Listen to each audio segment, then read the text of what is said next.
You guys, there is clear data that shows the most likely way to get rich, yet over 97% of people ignore it. Look at this statistic. 65% of self-made millionaires have 3 or more income streams. So the obvious advice is start more businesses, right? Wrong. The richest people in the world figured out a smarter way, one that stacks the odds of success higher in their favor. So they don't start more businesses, they buy them, because buying a business means you skip the hardest part from building from zero and start with cash flow from day one. So if you want to stack income streams like the top 1%, but you don't have a mountain of money to do it, then this video is going to be for you. I'm going to talk about how you can take one business, use acquisitions, using creative financing in order to get you guys 12 income streams today without distractions. This is the stuff the really rich think about. Now we're going to steal their homework. My ability to earn is my ultimate freedom. Unemployables who are unwilling to listen to the status quo. And we should push back with our profits. And I think if we do that, we change this country, we make a ton of money, and we don't have to be told what to do again. Money. The only language everybody speaks. It is the only language the powerful speak. So they told us a lie back in the day that what is the root of all evil? Why would they tell us that? Because it's the only way they can control us. You don't want your kid to get medical XYZ? Well, go pay for a private school. You can't? Okay, I'm gonna do what I want with your kid. You don't want to work in this job any longer? Oh, you don't have any money? You're gonna have to work in this job. This is how we push back. As we become so wealthy, we have a you fund. We have a way to push back. So, you know how you guys talk about how the average millionaire has 7 to 12 income streams? Everybody's heard that before, right? I'm going to talk about that in a different way. A way that I wish somebody had told me about it earlier as to why it's so important that you diversify your revenue and your income streams and how to do it in a 21st century version. What's fascinating is most people who are worth 7 figures minus their house make money in lots of different ways. The more money you have, the more ways you make money, typically. This is just math. But the problem is, most people in the US don't have that. They have one. So how do we change that? The idea is simply this, is that we put the odds in your favor.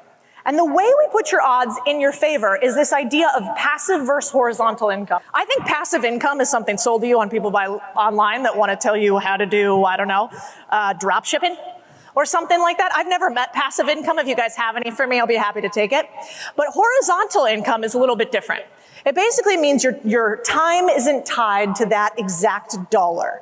That instead, you have revenue streams that you can stack non-related to the 8-hour days or 10-hour days you want to work.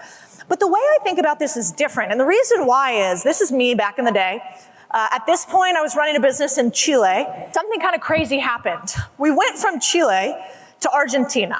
In Argentina, I started selling these offshore funds. So a way for people in Argentina to invest in US dollar offshore. The business was going great. We were motoring. And then this woman called Cristina Fernandez became president. And within 1 month of her being in charge, our business became illegal. We got kicked out of the country. We had to give up our entirety of our business, and we've never worked in Argentina again. This is a business that had hundreds of millions of dollars in assets under management. The sad part was that I was a one-trick pony. I had put all this money into Argentina, into this one type of investment, and they had taken it away from me. And so I swore to never let that happen again. So I like to think of my income streams almost like the Bitcoiners think about Bitcoin. They don't like fiat currency because one person can control it and they can inflate your income. And I think about the same with my income sources. If you have decentralized revenue and income sources, you're harder to contain and you have more freedom. And so everything we want to do is to get more jobs, clients, etc., into decentralized income streams. And we'll break down how exactly that is. But the main idea is, I want you to think about your business as a human. And just like you want a rich human to have multiple income streams, that's typically how people talk about this, I want you to think about your business as a human that has multiple income streams to it. I want your business to become really hard to kill. Now, these guys. Anybody know who some of these guys are? Want to yell out a name? Carlos Slim. We got some Latinos in the house, huh? You guys know. He runs Mexico. That's the president of Mexico, shadow president. He's actually just the richest guy in Mexico, Carlos Slim. We've got the richest man in India to the far left. We've got one of the richest guys in the US, Charles Koch. And over there on the right is the richest man in the world. Think about this for a second. The richest man in the world, and one of you in here knows who he is. The people who control us, they get rich quietly, and they centralize power. But what's fascinating about these guys, he's a great example. Does that little reptilian man look like a fashion icon? Does it look like he comes up with the lines for Dior and Louis Vuitton? No, he doesn't, and yet he owns those. How? He bought them for pennies on the dollar. He used acquisitions in order to diversify now the world's biggest holding company, which owns those two entities. Because the truth those guys know is that it's actually far easier to buy profits than it is to grow them. And yet we sell this dream that startups are the way to go, and that we should start from zero, even though 90% of them fail. Most entrepreneurs only make $67,000 a year that start a startup, and the first 3 to 4 years are unprofitable. Why? Why would I just have one company as a centralized income stream when I could have 10? And what if I could use other people's money to do it in a creative way that takes out the middlemen, that takes out banks, that take out traditional systems? That's what we're going to talk about today. This is why we're here. We're here to do kind of what most people will never do.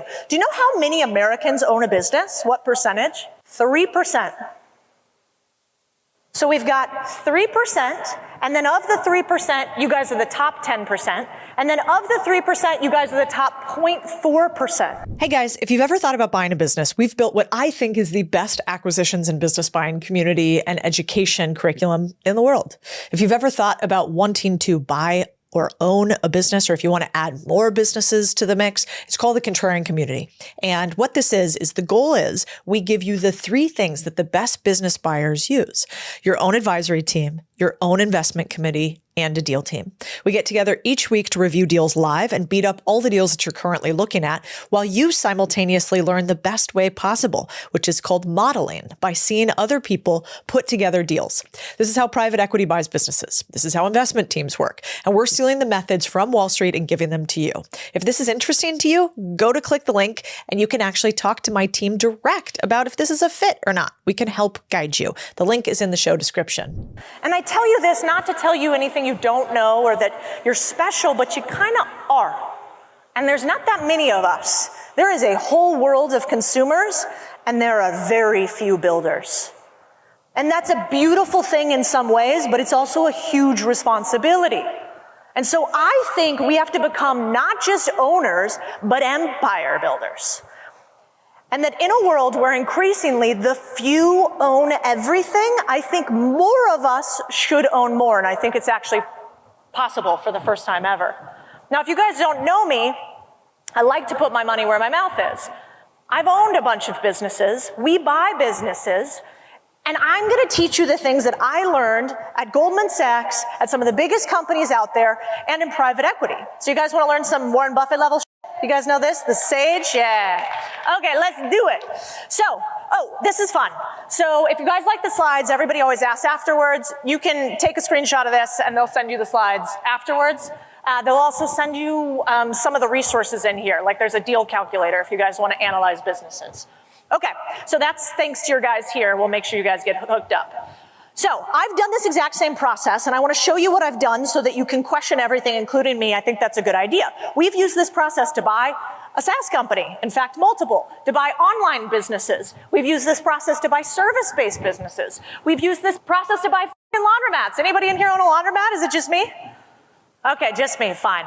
And we've used this process to buy one of the biggest trades and service businesses in the country. Maybe you guys saw our acquisition of Resi Brands. The idea is in just about every single sector, we have now done this. And I think we're in a unique opportunity for you guys to steal my homework. I don't want BlackRock, Vanguard, or for that matter, me, to be the people that own everything. I think more of us should touch our local communities. Anybody been in a Starbucks lately? How shitty is that place, huh? They like, the little barista's mad at you. She's angry you came in. You can't call her she, because who knows? You don't know the owner of the place. The CEO's never been in the building ever. And you compare that to a local coffee shop. So different. And yet it's happening to our country all around us. I think the interesting part is, I'm sure you feel it, we're in a recession right now. But I think there's a huge opportunity to buy things on sale when the market's tough.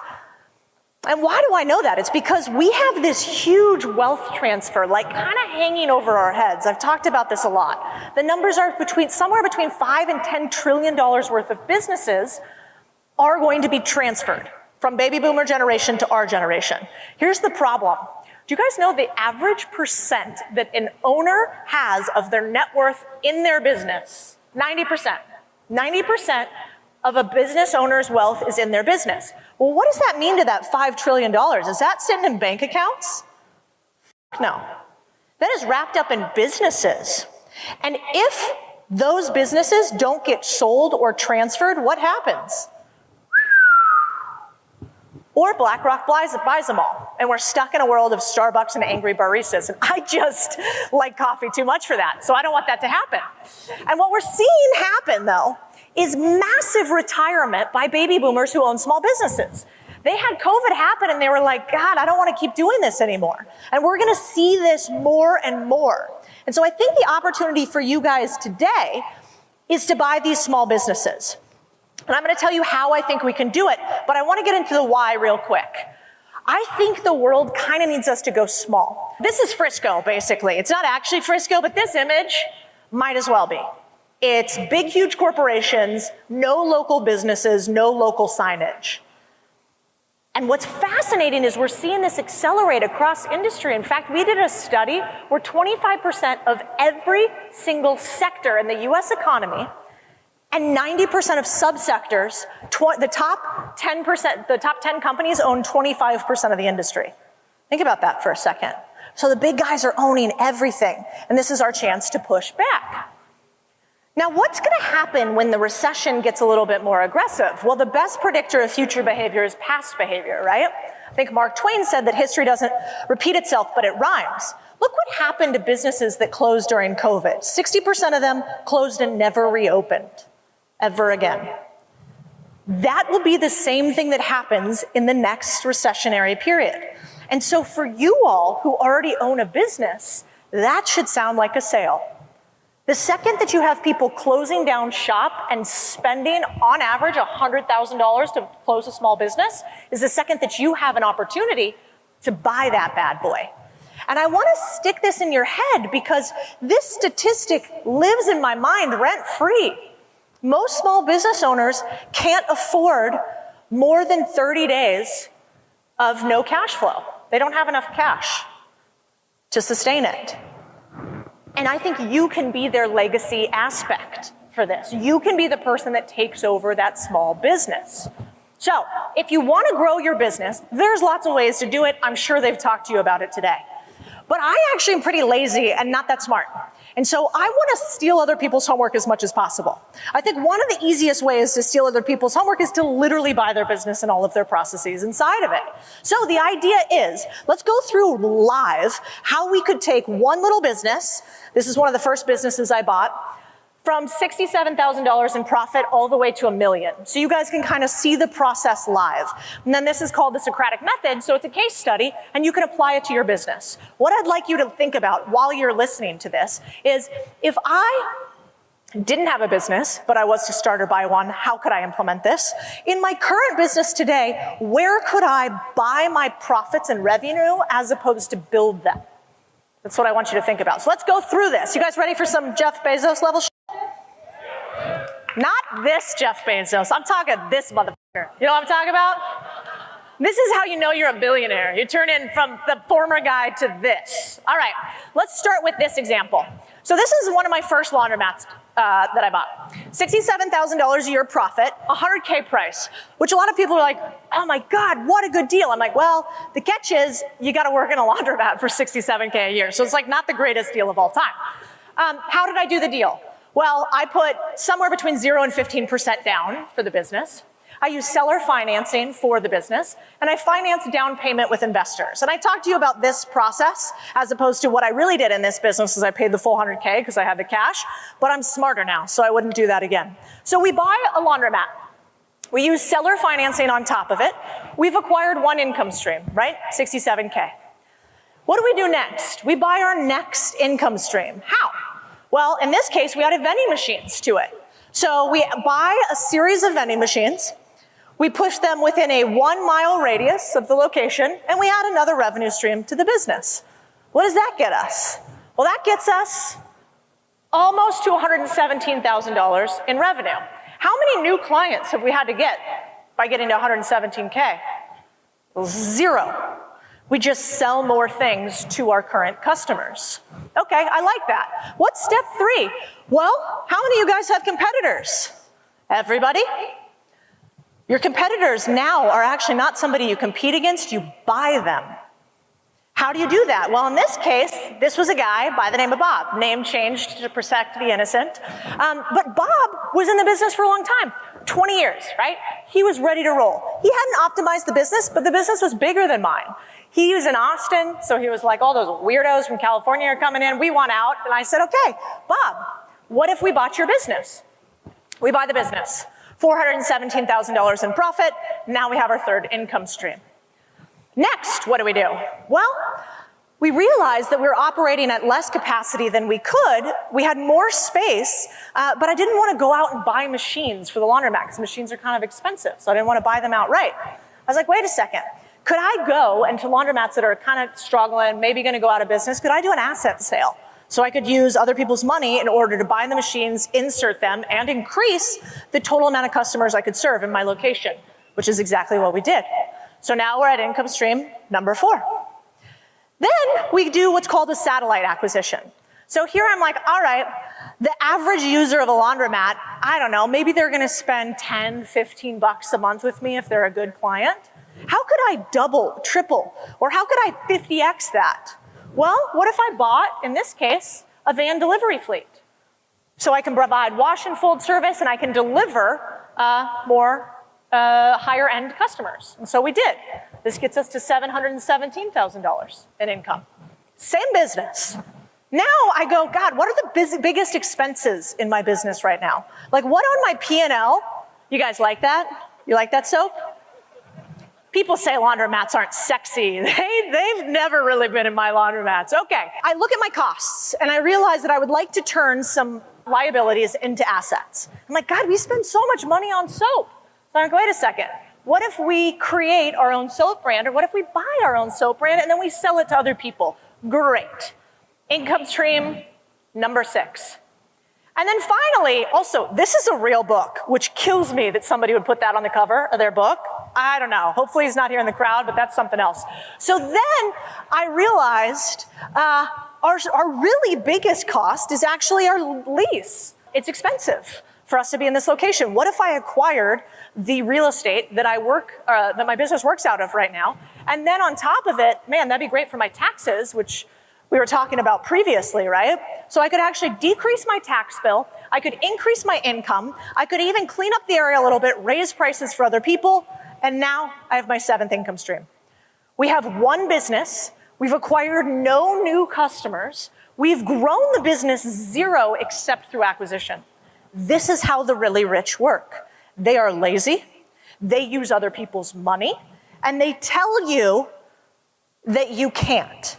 And I think we've proven again and again that you actually can. And let me tell you what I mean by this. At first I was like, well, maybe I just got lucky. Am I the only one that could do this? So we created a community for people that buy small businesses. And I was like, let's see how this goes. And then it turns out our community has bought $266 million in small businesses since we started tracking this about 1.5 years ago.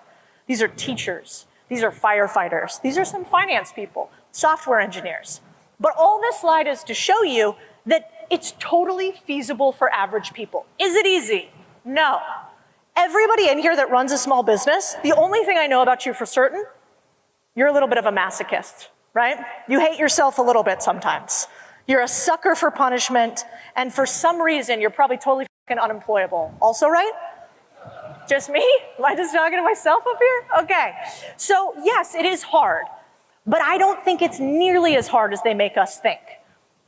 And the reason I know that is because I've done it in all these industries. We've got business after business we've bought a part of or all of.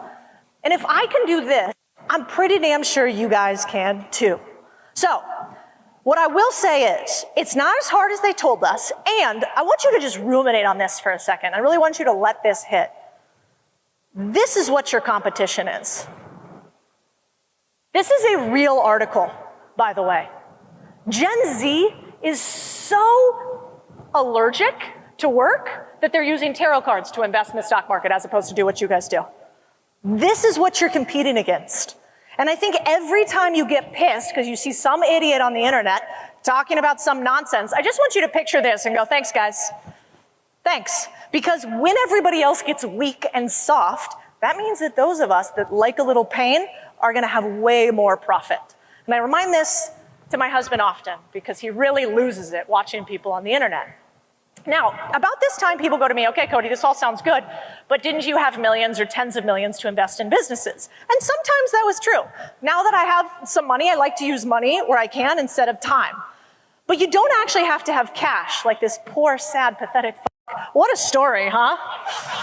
Sam Bankman-Fried. Woo. You can buy a business with three things. You can bring the money, you can bring the experience, or you can bring the sweat. And so you really got no excuse. There's three ways I like to buy small businesses. Using the SBA, which is the Small Business Association. They provide loans with some government incentives that banks can utilize, seller financing, where the owner of the business will sell you the business using future profits. And then also other people's money, meaning you get investors to help you fund the deal. Now, this is technical. Everybody okay with an Excel spreadsheet? I know it's late in the day. All right, here's what we're looking at. I want you to look at this so you can see it behind me. Okay, so why would anybody sell you a business using seller financing? This is what usually people say to me. Like, there's no way. Why would they do that? Are they idiots or are you taking advantage? Let me show you why. Purchase price of a business, $1 million, right? This is what the seller wants. Here's the story. We catch an owner on a bad day. We don't take advantage of them. We actually help them help themselves. How? They want $1 million for their business. And I say, well, here's the problem, which is usually the situation. Business owners are terrible at taxes, QuickBooks, financials overall, especially baby boomer business owners. They've been doing it a long time. So I say, the problem is your business is only worth $750,000 to the bank.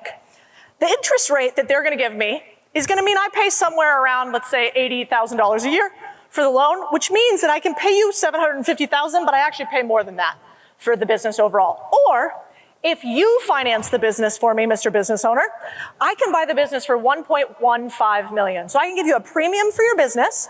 You actually give me a smaller percentage interest rate. And look at what the final amount is, because I'm paying you interest as an annuity year over year throughout the loan instead of the bank. Do you want to make more money if you sell your business? Give me a yes. Do you want to also get paid an interest rate? Yes, of course you do. Okay, great. So, Mr. Owner, you might sell your business to me because I'm going to pay more for it. Makes sense. How about, do you want to pay the IRS less?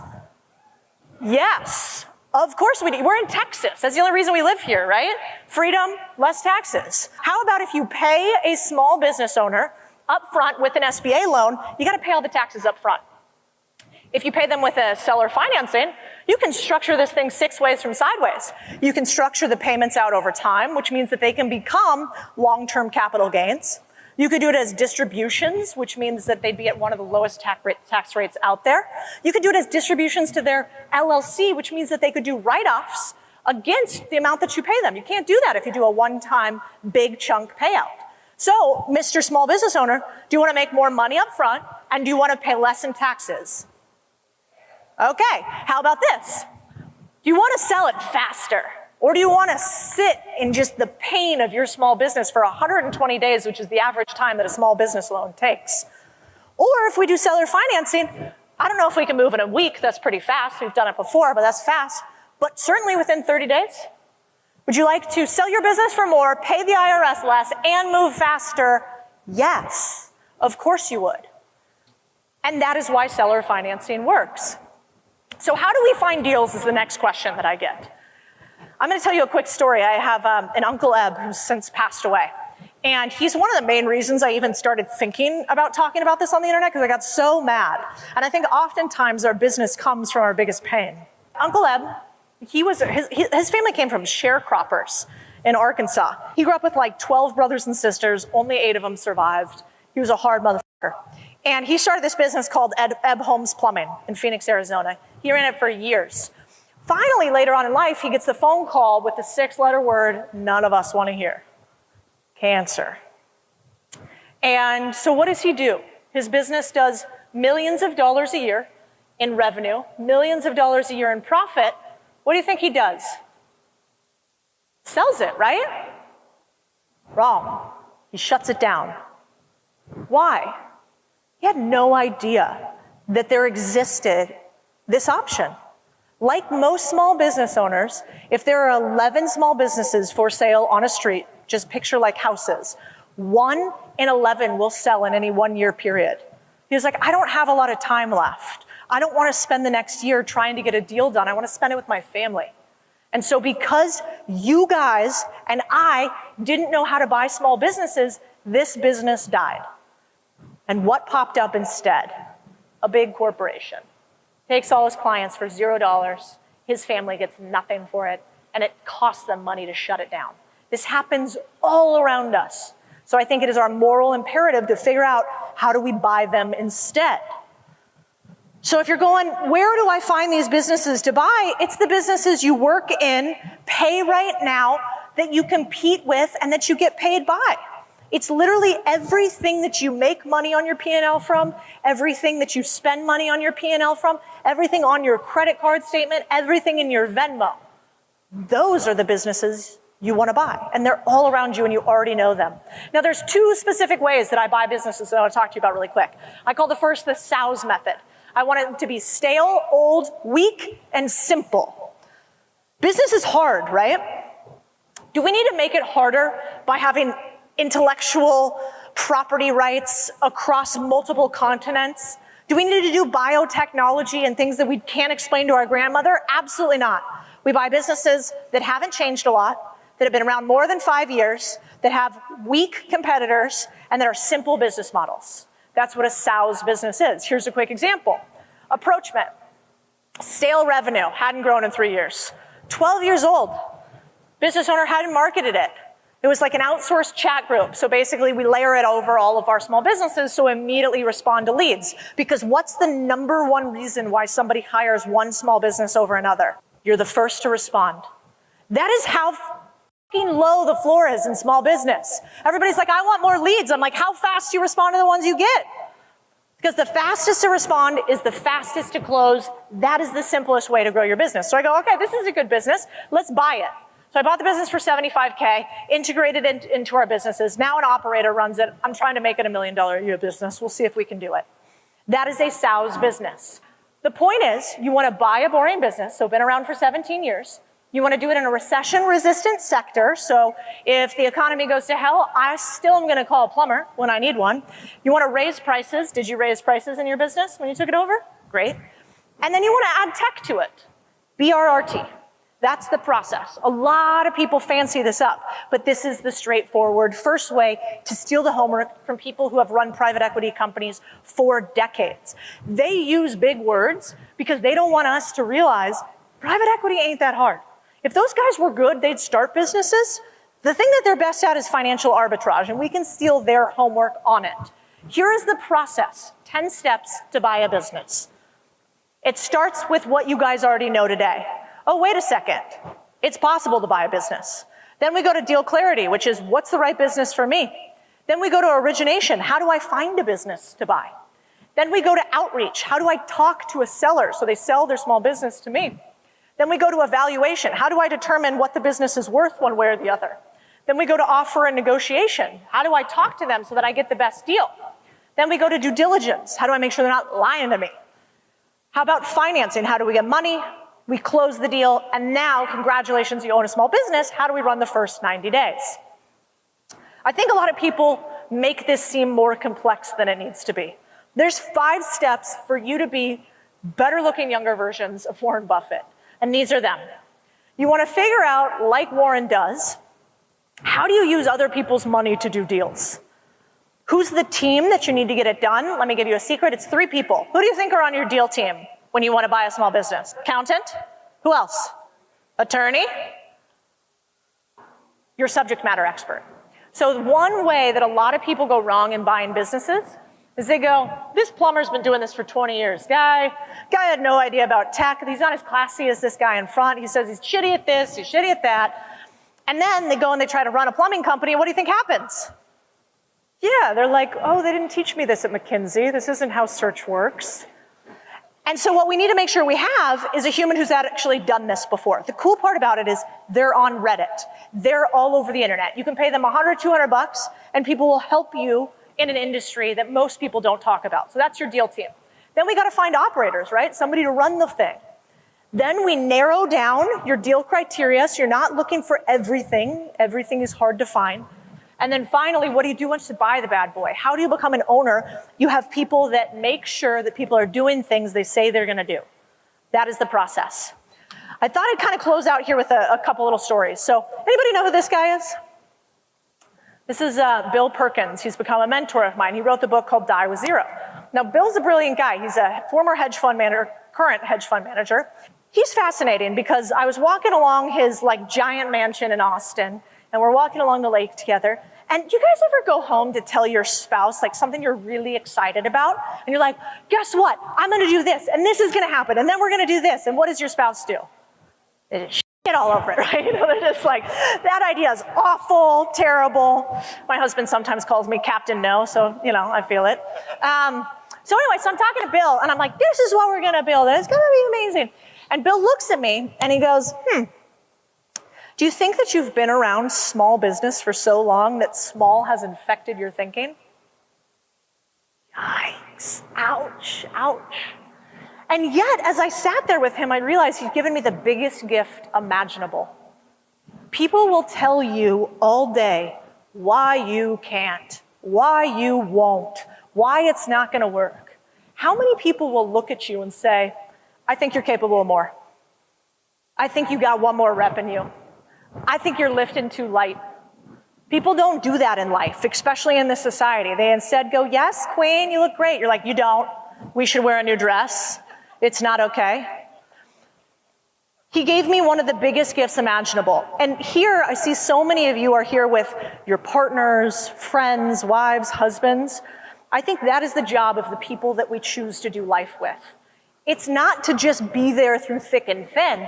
It's to make sure that when we stand before God at the end of our days, we can say, I used everything you gave me. I don't have one drop left. I left it all on the field.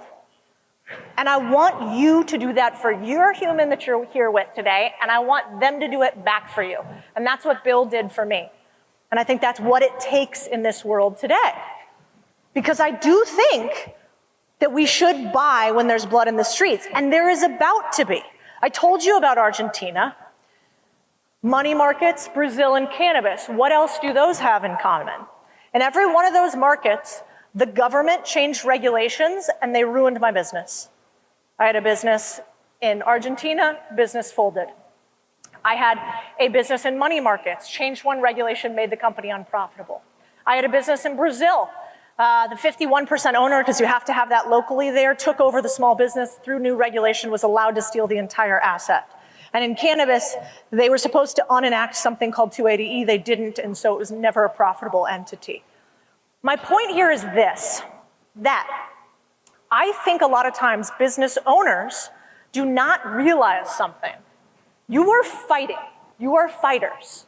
And the way we fight against an asymmetric risk, which means that is something that can crush your business, is by making money.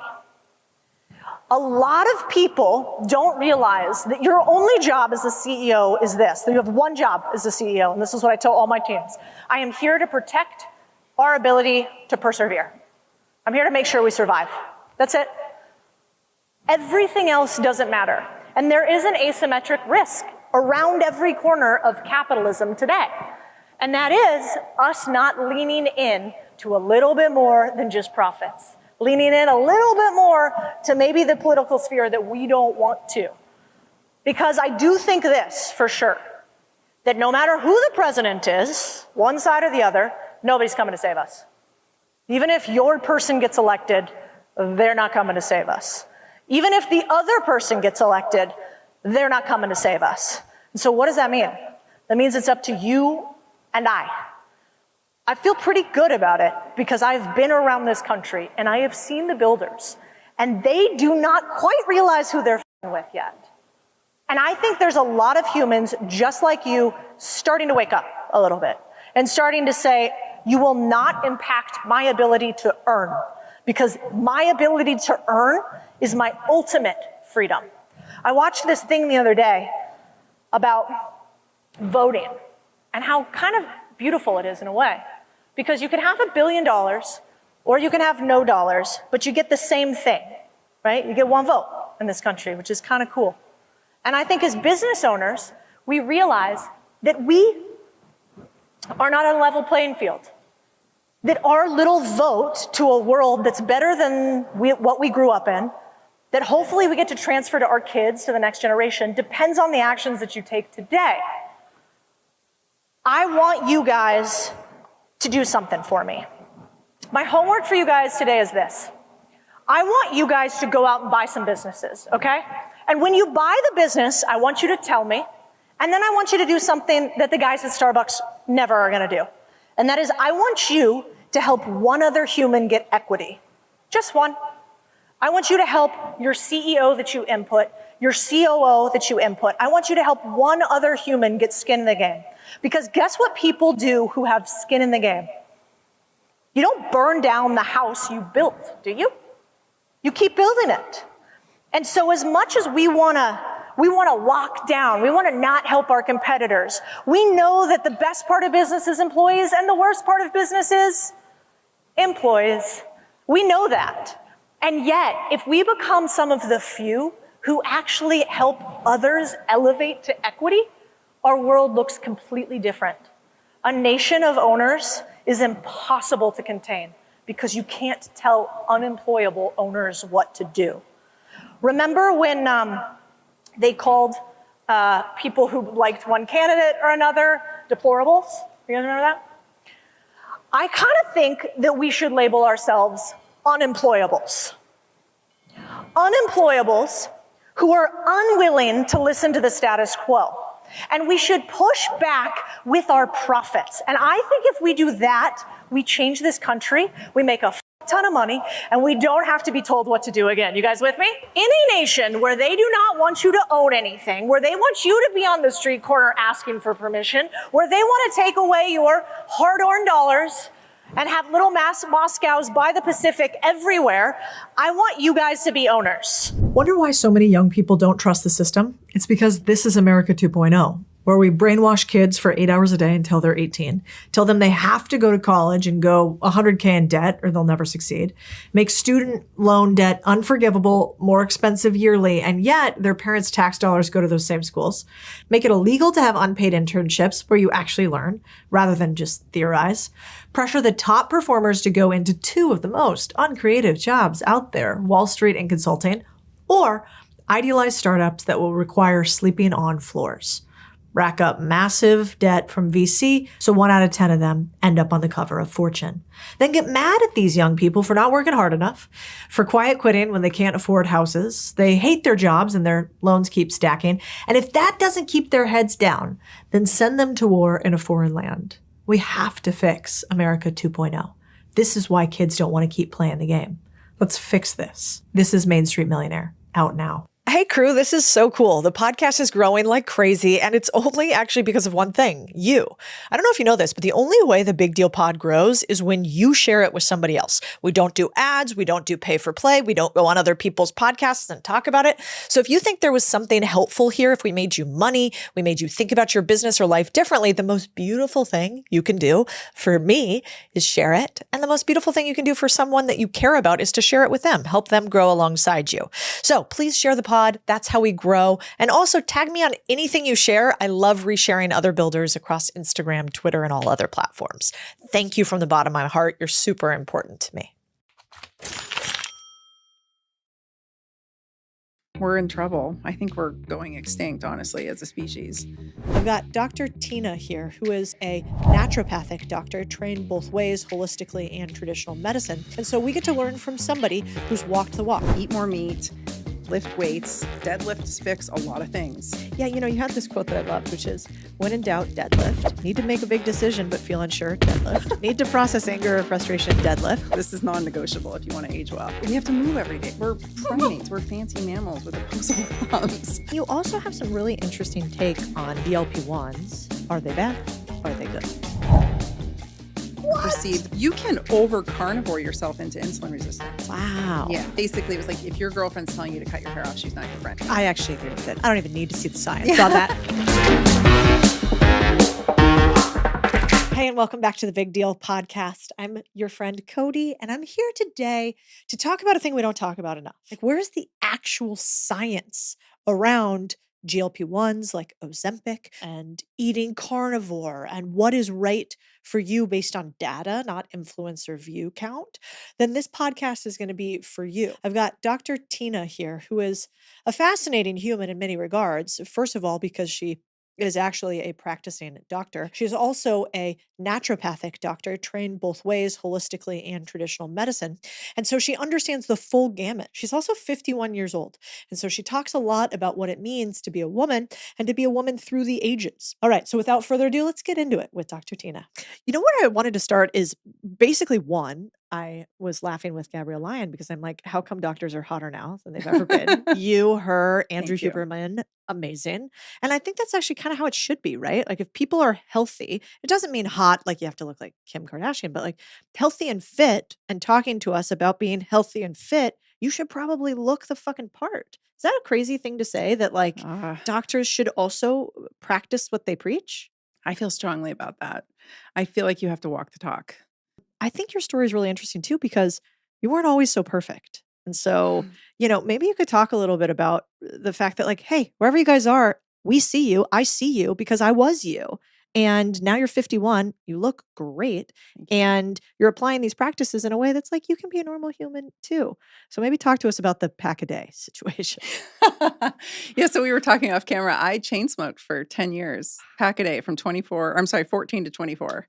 Don't know why. Probably because I was, growing up in Oregon where it rains all the time and it's really depressing and dark. We drank a lot back then. That was like a big drinking culture. I don't think that today's young people are drinking nearly as much, but when I grew up, everybody was drinking, particularly in places where there was nothing else to do.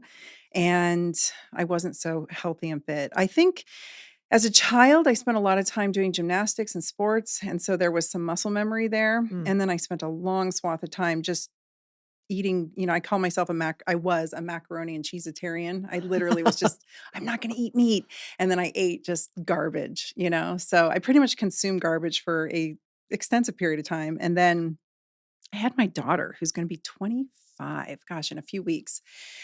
And I remember laying on the couch with a migraine, just feeling awful and looking at her, and she was a toddler and she was like, Mom, come play, Mommy, come play. And I remember thinking, I can't be a piece of shit mom. Like I can't lay here and be that mom, when I know better. And by then I had spent time working with my mentor who was a phenomenal naturopathic physician. I knew better and I wasn't doing it. I was still eating like Pop-Tarts and I wasn't smoking or drinking then, but I just wasn't doing anything. And so then I spent a period of time kind of wafting around, not really sure how to implement. Started naturopathic college, was learning along the way what I was supposed to do even more so. And then I was coming upon 40. And I was like, God, I better train for menopause. Because when my mom hit menopause, it was a train wreck. She went from this beautiful, tiny little thing to just really having her metabolic health go sideways. And my mentor had always taught me that metabolic health was the crux of everything. Keep your waist circumference low, keep your muscle, like back in the 90s, he was telling me to get off the treadmill and start lifting weights. Wow. In the 90s. That was not cool then. No. And he told me to quit eating white foods, all white foods, meaning, starches, carbs, focus on protein. And so I had been around it. I knew better. I'd been around it for a long time. And finally I was like, I got to just walk the talk. So you basically, you saw your mom go through menopause. And when you say metabolic health, basically what that means is she became quite overweight. Yes. And then you end up in this pre-diabetic state, which is, they call it metabolic syndrome, which Yep. a lot of people are walking, the last stats. We have 2018 stats that were published in 2021 showing that close to, I think, 94% of US adults have cardiometabolic compromise. So it's this pre-diabetes state, this phase 1, if you will, stage 1, some people call it. And so back then they called it Syndrome X. It was brand new. Nobody had appreciated it. And so it was this conglomerate of symptoms and they didn't really know what to do with it, but you stay on that trajectory and you will end up with type 2 diabetes at some point. You just suddenly arrive and your numbers match on labs and your doctor's like, congratulations, you have type 2. Well, that damage has been happening for, 10, 15, 20 years sometimes. Oh man. Yeah, I saw this thing the other day and it kind of made me giggle on the internet. It's like when you try to lose weight, you avoid sugar, carbs, seed oils, do 24-hour prolonged fasts, and go carnivore. When you want your dog to lose weight, you put less food in the bowl and you walk him more. So, like, what is the answer? Should we just eat less and walk more? Or is it actually more complex than that for those of us today? It's all of it. It's both. And this is where the calories in, calories out people want to fight with the insulin resistance people. Right. And it's both. And so the way that I like to think about it is we have certain metabolic pathways and they exist in a counterbalance. Not to get too nerdy, but most simplistically, we have this AMPK, this AMP kinase pathway, which helps get your mitochondria revving. It helps people feel better when they have their AMPK pathway revved up. It also, when too high, can become catabolic, meaning it starts to waste you. This is where I think high dose GLP-1 comes into being a problem. It revs the AMPK. On the other side, we have mTOR, and mTOR is like your muscle building. You rev that pathway through strength training and through eating more protein. Mm-hmm. And when that pathway is too high, and insulin resistance can actually push it pathologically. When that side's too high, you end up with modern diseases like cancer. Mm-hmm. So in my head, it's a balance. So we need to be doing a buffet of all the things. God, it's so annoying. I think for people listening today, you're like, God, I have so many things that I need to do to change my life. I'm just trying to be a little bit fitter. I want to look a little bit sexier. I want to have a longer life or a healthier lifespan. But there's so much, and there's so much misinformation. Like I saw this comparison of the historical food pyramid versus a modern day food pyramid, and I'd be curious your take on it. Basically, the inverted pyramid, which they're calling like the low carb food pyramid, kind of sounds like what your doctor friend was talking to you about, is like at the top. So the least amount, we have those high in carbohydrates, starchy vegetables, nuts and seeds, low sugar fruits. And then in the middle, we should be doing a lot of low carb fruits and vegetables. And then at the bottom, we should be doing the most whole fat, dairy, and proteins, fats and oils, etc. Is that right versus the inverse of what we used to be? And is it too simplistic to say that that is right for everybody? I think it's too simplistic to say. I think everybody's a little bit different. You can over carnivore yourself into insulin resistance. High levels of arachidonic acid can send you into insulin resistance as well. So the way that I like to think about it is just eat real food. Mm-hmm. Get enough protein. What does that mean? We could go high protein, we could go lower protein. I think it depends on the individual. I think it depends on their age. I think it depends on their goals, how active they are, how fit they are. But generally speaking, a gram of protein per pound of body weight is a great goal. So for women our size, I'm thinking 90 to 120 grams is a minimum goal, and then more if you're, pregnant or you're lifting a lot of weight. Make sure you get a variety of colors in your diet. Mm. And then as we get older, understand that we become more insulin resistant, period. As we age as women and we lose our estrogen stores, we become more insulin resistant, period. And the more muscle mass we lose with age and atrophy, because that's just a normal part of aging as we start to atrophy everywhere, that we will become more insulin resistant. So in my head, the goal is always to keep insulin sensitivity going, whatever that looks like. So I've carnivored myself into insulin resistance. Wow. So this is the people who say, I got fatter on carnivore. What's happening? They're inducing an insulin resistance. The women who show up in my clinic and I've been treating them since they were your age. And then all of a sudden they show up and they're closer to my age. And they're like, I don't know what happened. This like 15 to 20 pounds just showed up. I haven't changed anything. That's low key insulin resistance. And it may not even be showing up on labs yet. it can be happening at a cellular level, and the symptomology is what I go off of. I don't care what their labs say. If they're exhibiting signs of insulin resistance, i.e. random weight gain that doesn't make sense. It's not adding up. So there's no reason to make it crazy. We have to move every day. We're human. We're primates. We're fancy mammals with opposable thumbs. Yep. We are a lever system. We are an upright lever system. We are designed to pick up heavy shit and put it down. We are designed to ambulate and walk. So like, it doesn't need to be crazy. I don't know. We get so off track, and I think the internet's very polarizing, and I think people create content that's clickbaity so people will follow, but it becomes very confusing for the average person. And I have been singing the same song for decades, which is eat more meat, lift weights. Deadlifts fix a lot of things, especially, if you can get yourself heavy. And what is heavy? That is really up to the individual. It's different. We probably have a different version of heavy, right? Yours is bigger than mine. No, I'm sure you lift So. way more than me. I think that sleep is critical, and we as a society I think it's coming around, but my generation, it was cool to not sleep. It was like the less sleep you Yeah. could get by on, the cooler you were, Totally. My generation, Gen X, was raised up on that heroin chic skinny look. So it was like the skinnier you could be. So we all pretty much like wasted ourselves away into sarcopenia, walked into our middle age with no muscle, and then wondering why my age What is cohort. sarcopenia? It's just this, it's muscle wasting. It's poverty of the flesh. That's literally the translation, is poverty of the flesh. So as we age and we become more inflamed through the aging process, we literally start to waste. And then its sister is cachexia, and that is an inflammatory induced, like when people are sick with cancer, or they've got they've come through a terrible viral illness. You've seen people come out of COVID wasted away. That's cachexia. And once those processes start, it's almost like a feed forward mechanism. So you've heard, Dr. Gabrielle Lyon talk about how the older you get, the more protein you need, the more you need to be focusing on this, which seems unfair. I'm 50 and I'm like, dude, I just want to chill. I've been fighting my body my whole life. Yep. So the key is to not fight the body. Chill the F out, because people are, I think women in particular, they think, okay, Orange Theory, CrossFit, I'm going to hit it hard. As we get into menopause, that becomes less, the success rate goes down there. Wow. We need stimulation, but I really think in many cases we need to find what works for our bodies and not drive that cortisol.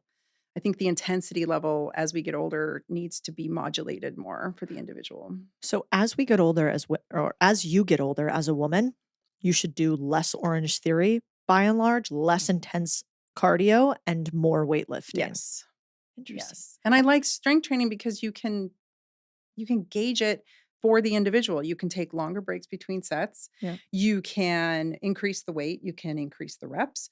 You can play with the tension, time under tension. You can pace the move so that we're just doing, really slow eccentric and then more explosive concentric, like whatever it takes. I think it can be modulated much more for the individual, depending on where they're at, what their orthopedic faults are, how old they are, That's actually really helpful because, like, my husband, for instance, is a former Navy SEAL. So he's a psychopath, like Gabrielle's husband. And he will always say intensity, intensity, intensity. But for instance, for many times, I already have a lot of stress at work. Yes. And I run like at a pretty high stress level as is. And so when I'm in the gym, I like lifting heavy, but I don't love that butterfly in the chest, Yep. heavy sprint feeling. And, he would say historically, well, that's what you have to do if you want to get results. And it's interesting because my body has kind of been like, nah, I don't think that's not it for me anymore. But there's actually science that backs that you don't have to go into the gym as you get older and heavy breathe, psychopath, sweating everywhere to have longevity success as a woman. I don't think it's necessary. And I think people will argue across the board. I do think it's important. Dr. Stacy Sims talks about making sure that you get certain levels of intensity in increments. She calls it sprint interval training. So you're doing these short increments of high intensity and then you're resting. And I always say rest as long as you need. That might be 3 to 5 minutes. It doesn't have to be these short intervals of rest either. And make sure you completely get back to having easy breathing. And then go hit it again. So I might do that on the rower. I love the Airdyne bike, the assault bike. I will just hit it until I count to about 20 to 30 before I feel my whole system shaking. And then I just get off and wander around the gym for a while and, go do something else. Men are different than women, and women at your age are different than women in menopause. And so I find when I crank up the intensity too high, I blow up. I just get fatter everywhere. And it's cortisol. It's because I have enough cortisol. My life is also quite stressful. And I end up in this sort of like chronic cortisol state where I'm puffy and bloated, but cortisol is Right. also catabolic. Cortisol chews up your tissues. So if we're cranking cortisol in the gym, but we're trying to gain muscle, you can see where intensity needs to be dialed in for the individual. And that's going to be different for all of us. So I can't work out like Gabrielle. Yeah. If I tried, I would die. I Yeah, feel like me I'm too. dying and it's not helpful. And my sleep gets messed up and Yep. I feel like I'm going to faint when I stand up from a squatted position. Like my adrenals are like, no, do not So do this to us. how do you know when a workout is right for you or not? How does a woman listening to this go, okay, I need to work out more and more intensely. I need to do less. How do you listen to your body correctly? What's the way to know? I think you should feel better when you leave the gym Mm. than you came in. You should feel invigorated. You should feel like you got a boost. You should feel like it's going to carry you through your day. You should feel like your mood's improved. You should not feel like you want to make a sweat angel on the floor and stay there. And you should not have to go lie down on the couch. Sometimes I do have to go sit in the car for a few minutes after a workout and just kind of like recalibrate my nervous system.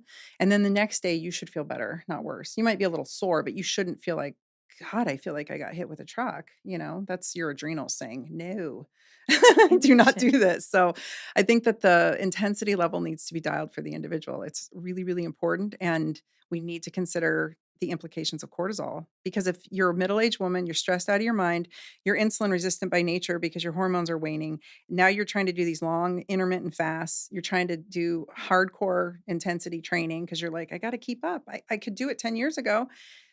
And these women come in, they're hitting a wall and they are literally blowing up. Usually right here is the indication. So, your midsection is an indication of I am actually working out incorrectly and eating incorrectly. And it's not just that I should just walk more and eat less. Yes. The walking's great. Always. I think it's nice and calm. Walking it keeps your sense.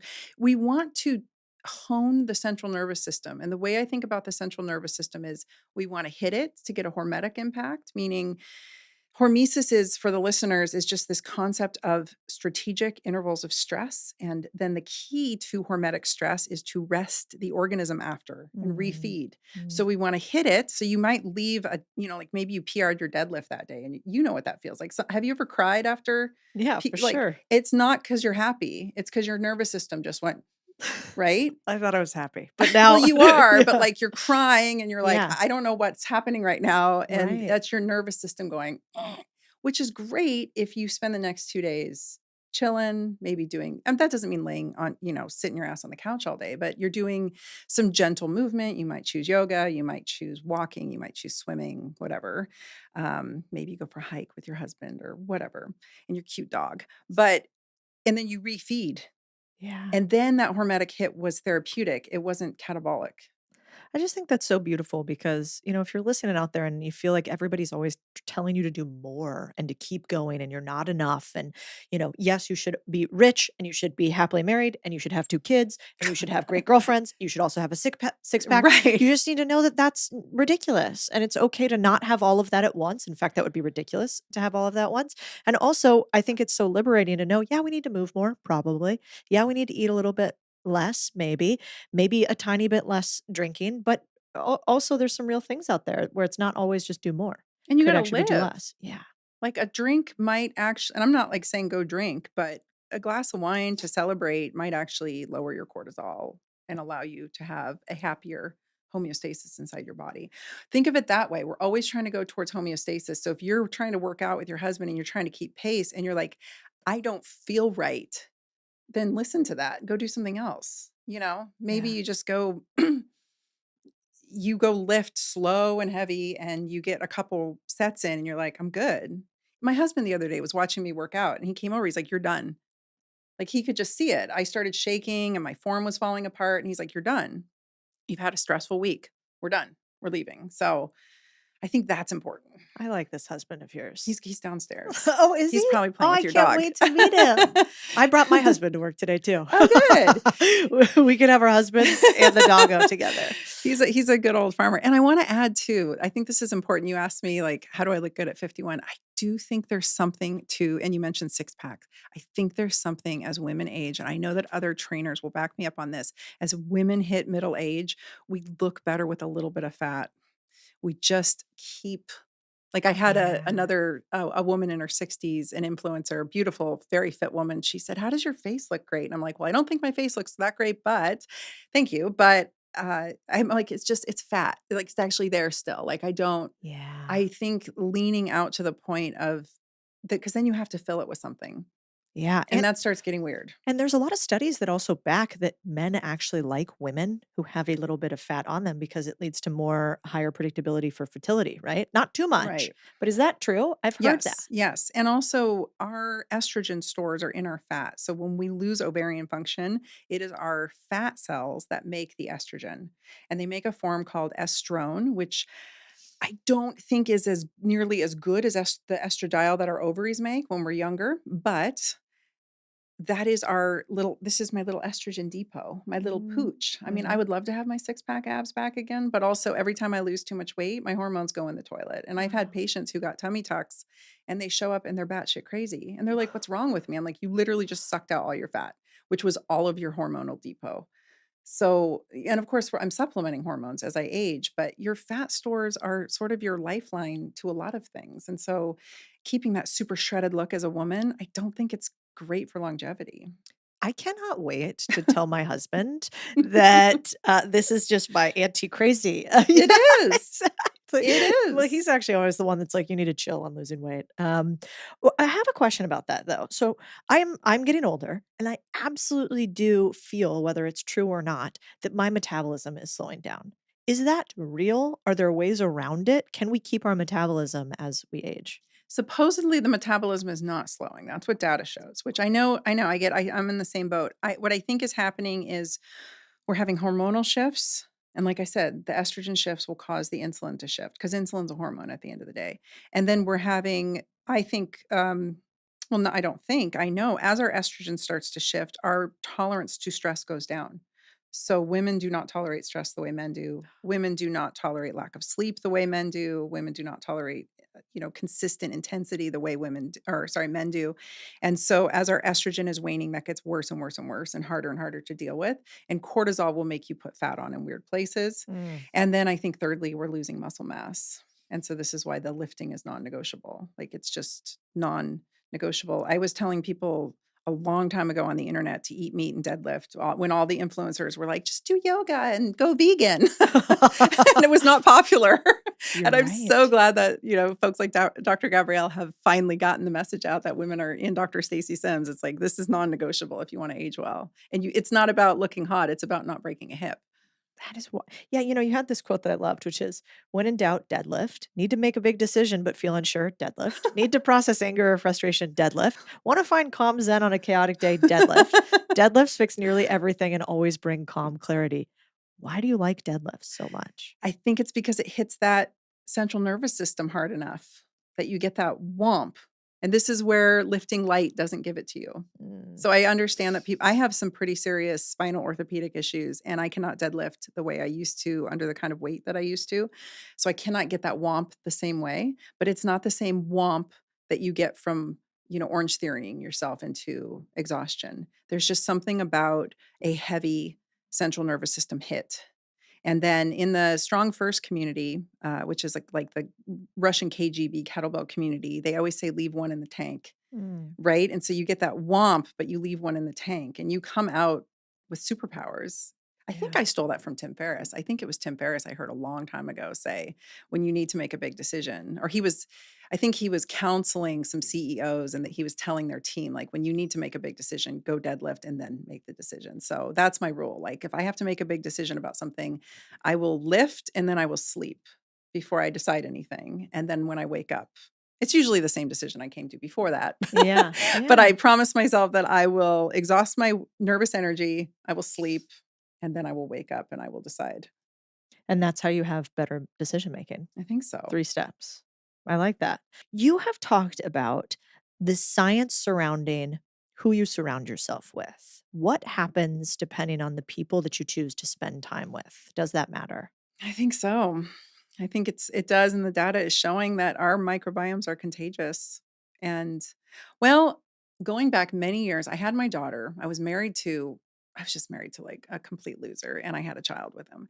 And I don't mean to speak disparagingly of him, but many years later, the daughter has concluded as well. That was not a good decision, but I got my beautiful daughter on this planet because of it. So I think 5 months postpartum. I was super depressed. I went to visit my buddy and like 2 of my best friends in Seattle, and they were my friends from like high school. And my friends, he was working for Microsoft, and he had really risen the ranks, and he was making good money. And he said, and I'm sure people have heard this, you can't fly with the eagles if you're hanging out with the turkeys, right?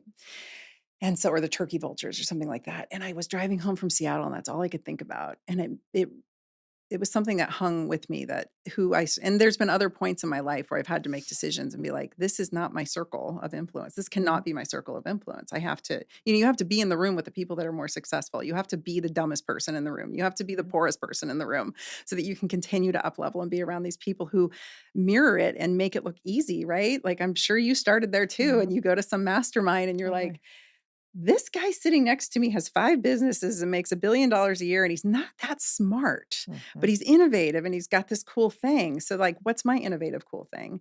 And when it comes to health, our microbiomes are also very contagious, literally contagious. So if you're living with somebody who has type 2 diabetes, if you're living with somebody who has any number of diseases, we have data showing that that is quite contagious.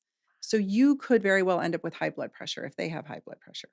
And I know it sounds crazy, but the actual microbiome will rub off. My buddy is a microbiome expert, and he was Karan Krishnan. You should have him on your show. He's brilliant. He was sharing that a study a few years ago where one person in the family took an antibiotic and the entire family's microbiome shifted within days.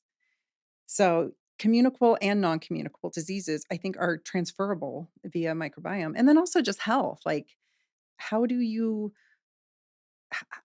stay motivated? Because it's discipline, not motivation. But if the person you're married to is not also disciplined, we have a problem, right? We have a mismatch. And so I think it's important. And your friend cohorts and the people you're eating food with and the food choices you're making and the how late are we staying up choices we're making and all the choices. Well, it's fascinating because I didn't know from a health perspective that the science backs it. And that was fascinating. So I went down a little rabbit hole looking at some studies after I saw that quote from you. And what's fascinating is it's the same thing for productivity. So there's great studies that show that your productivity increases by about 15% if you sit in a 25 square foot radius of a high performer, and it decreases by about 30% if you sit next to a underperformer. Wow. So there's actually like, a asymmetric downside to it in some ways. And then the same thing is definitely true for money. So it seems that money is contagious as well. So is divorce, I saw. Yeah. Your likelihood of getting divorced increases if you are around people and quite close that get divorced. There's even data that they don't talk about much anymore, but several years ago, before the healthy at every size movement really took hold, and I'm not saying that's a improper movement. I think it's more of a hypothesis. I do believe everybody should love their body at every size. I mean, disclaimer, it's just, we also cannot glorify pathologic states of being, right? Yep. But the data was going around before it was getting censored. And they showed in one study that if you have even 5 friends on the internet, just internet proximity, not in real person, who are struggling with obesity, your chances of becoming obese are exponentially higher. So it's not just microbiome, it's our brain's mirror, right? Yeah. Our mirror neurons in our brain. And who knows, but all that to say, I try to surround myself, and I'm not talking about leanness or fatness. It's not about that. It's about people who just take care of their health and prioritize their health, period, whatever size that comes in, right?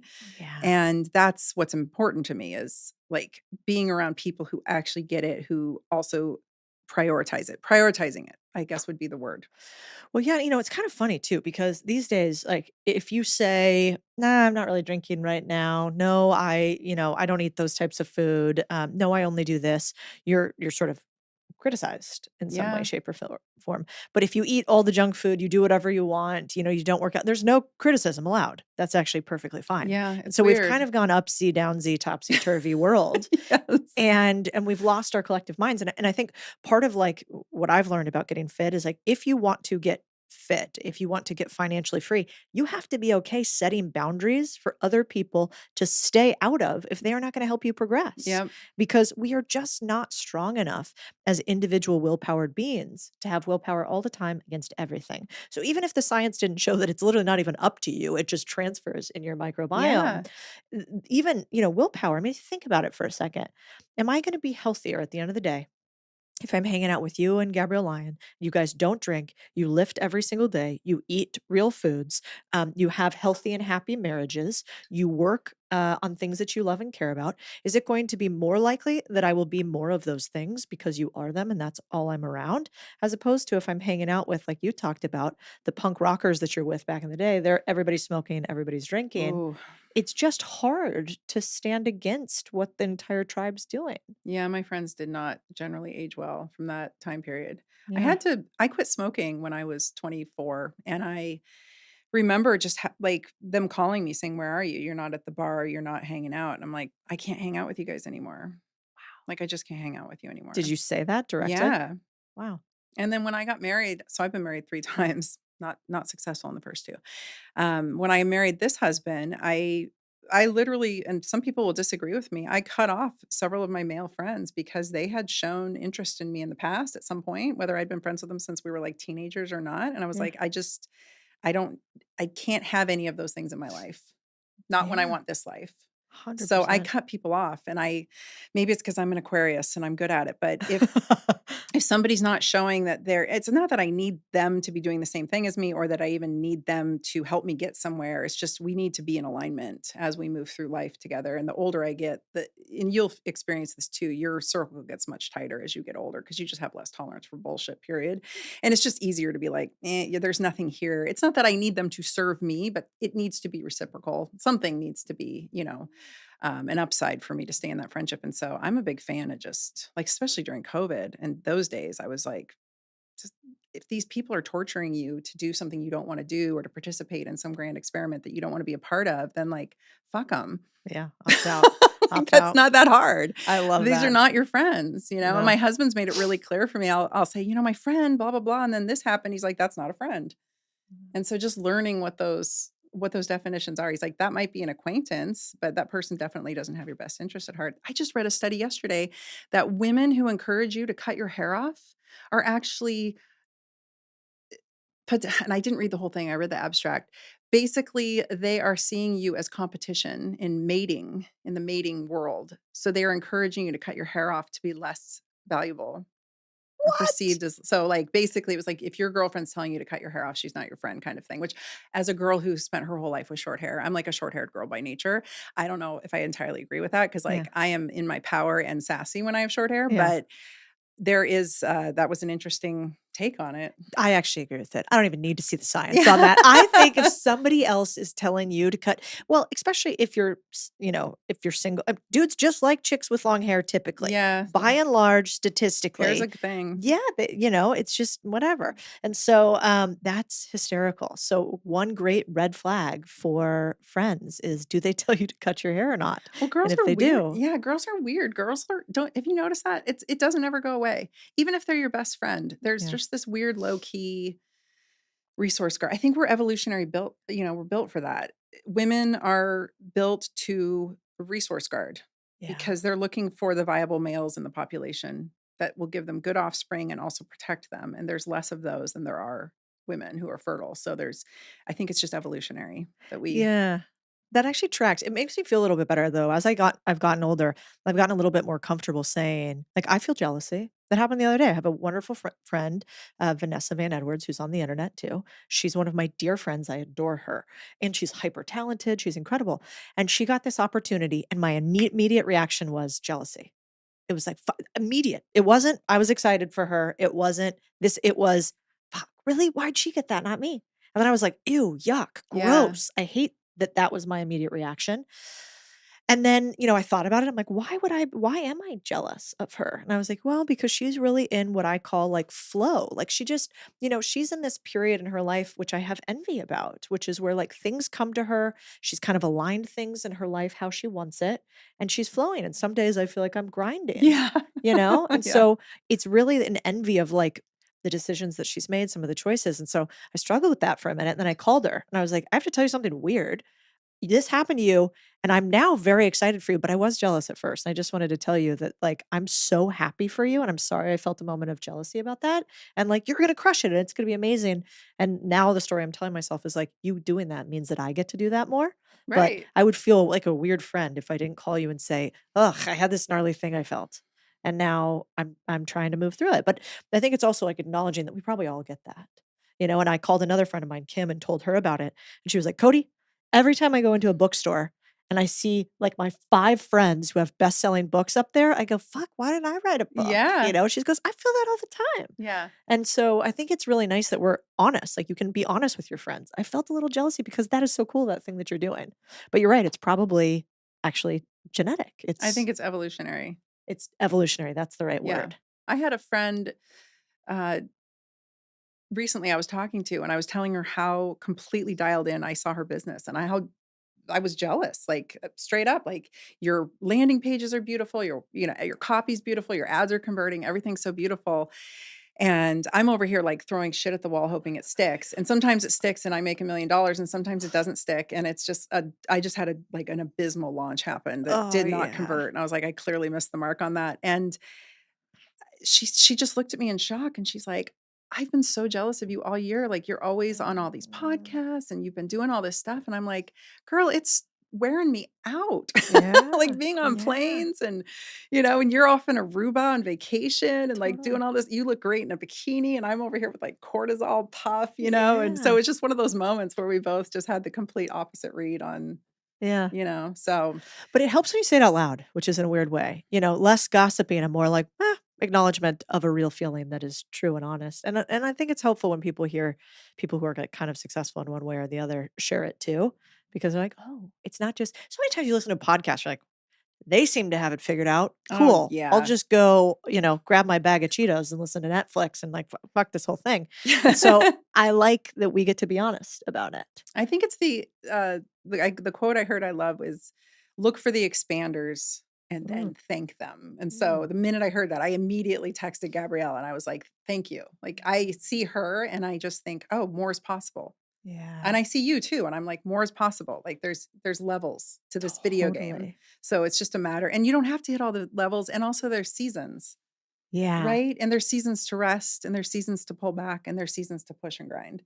It's just like the gym. You can't grind all the time. No. And you can't go metabolic all the time. Like there has to be windows here. 100%. The other thing that I wanted to talk to you about is talking about other things that happen to women. And then I want to get to something that's applicable to everybody. But is there data that shows lately that it is harder for women to get pregnant than it has been before? Because it feels like that. Our fertility rates are in the toilet.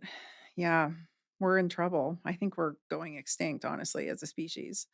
What's happening? It's a lot of things. And I can't say with, certainty because that's not entirely my wheelhouse, but I was seeing it early on in practice. I got licensed in 2008 and I was seeing it in practice early. A lot of young women coming in having issues. The way it's handled is weird. They give you drugs to get your eggs to basically shoot out, or your ovaries to Right. shoot out an egg. And there's a lot, if you look at animal husbandry, they really have an appreciation for like hypothyroidism being the cause of infertility and, low progesterone can be a contributor to holding on to that pregnancy.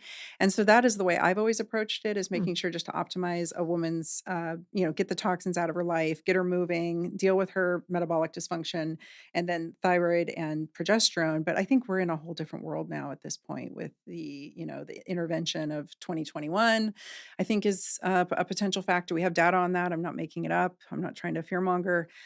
And then we've got abysmal fertility in men. We've got, plummeting testosterone rates. So their swimmers are not swimming so well. And I think overarching is this metabolic dysfunction that I've been trying to beat the drum on for a long time. And it was not sexy. And thank God, Dr. Casey Means came out with her book and people are paying attention now. But I have been trying to get people, my mentor told me, keep your waist circumference in check at all costs and lift weights. Like, do not let the metabolic dysfunction get you. And we're seeing it in younger and younger and younger. I mean, children with severe metabolic dysfunction. And that does not bode well for fertility because a body that is metabolically compromised is not going to want to reproduce. Yeah. So I think we're in a pickle. And then I'm hearing from my friends that are your age telling me that all their girlfriends are getting, IVF, All of them. which is crazy to me. Yeah, I would say I have about 15% of my girlfriends who have done it naturally. Almost Really? everybody else, yeah, and maybe even 10% if you include like turkey basting or whatever that's called. Yeah. Is that the scientific term? I think so. So Get it up there. Yeah, exactly. Lay back and get it done. But That's crazy. yeah, and these are women, and not all of them are women who work, who might have like more stress. It's sort of across the gambit, and I would say from ages like 30 to let's call it 41. I'm seeing all of them struggle with it by and large. I mean, I have a couple girlfriends that are on their seventh, eighth, ninth IVF Oh round. my God. And that does terrible things. That's the problem, is that hormonal load that these women go through is just wreaking havoc on their metabolic health. So they're becoming less and less and less fertile through the process of IVF. Oof. It's so bizarre. Yeah, but the wild thing is that why don't doctors talk to women about that? Why do they just go, you can't get pregnant? Your blood level's fine, the swimmers are fine-ish, whatever they think fine means by average today. They don't really check for thyroid stuff. They don't ask at all about what your health is otherwise. And then they just tell you, let's begin IVF. Why Because is that's that? their hammer. And that hammer's profitable. It's their hammer. Like every doctor is going to have their hammer. My hammer in my practice was needles. I was like, well, let's stick a needle in it. Let's see what can we change in the tissue? What can we change in your immune response if we inject it? Chiropractors adjust, naturopathic doctors give supplements, it's their hammer. And so orthopedists are going to do orthopedic surgery and, rehab docs are going to rehab you all day.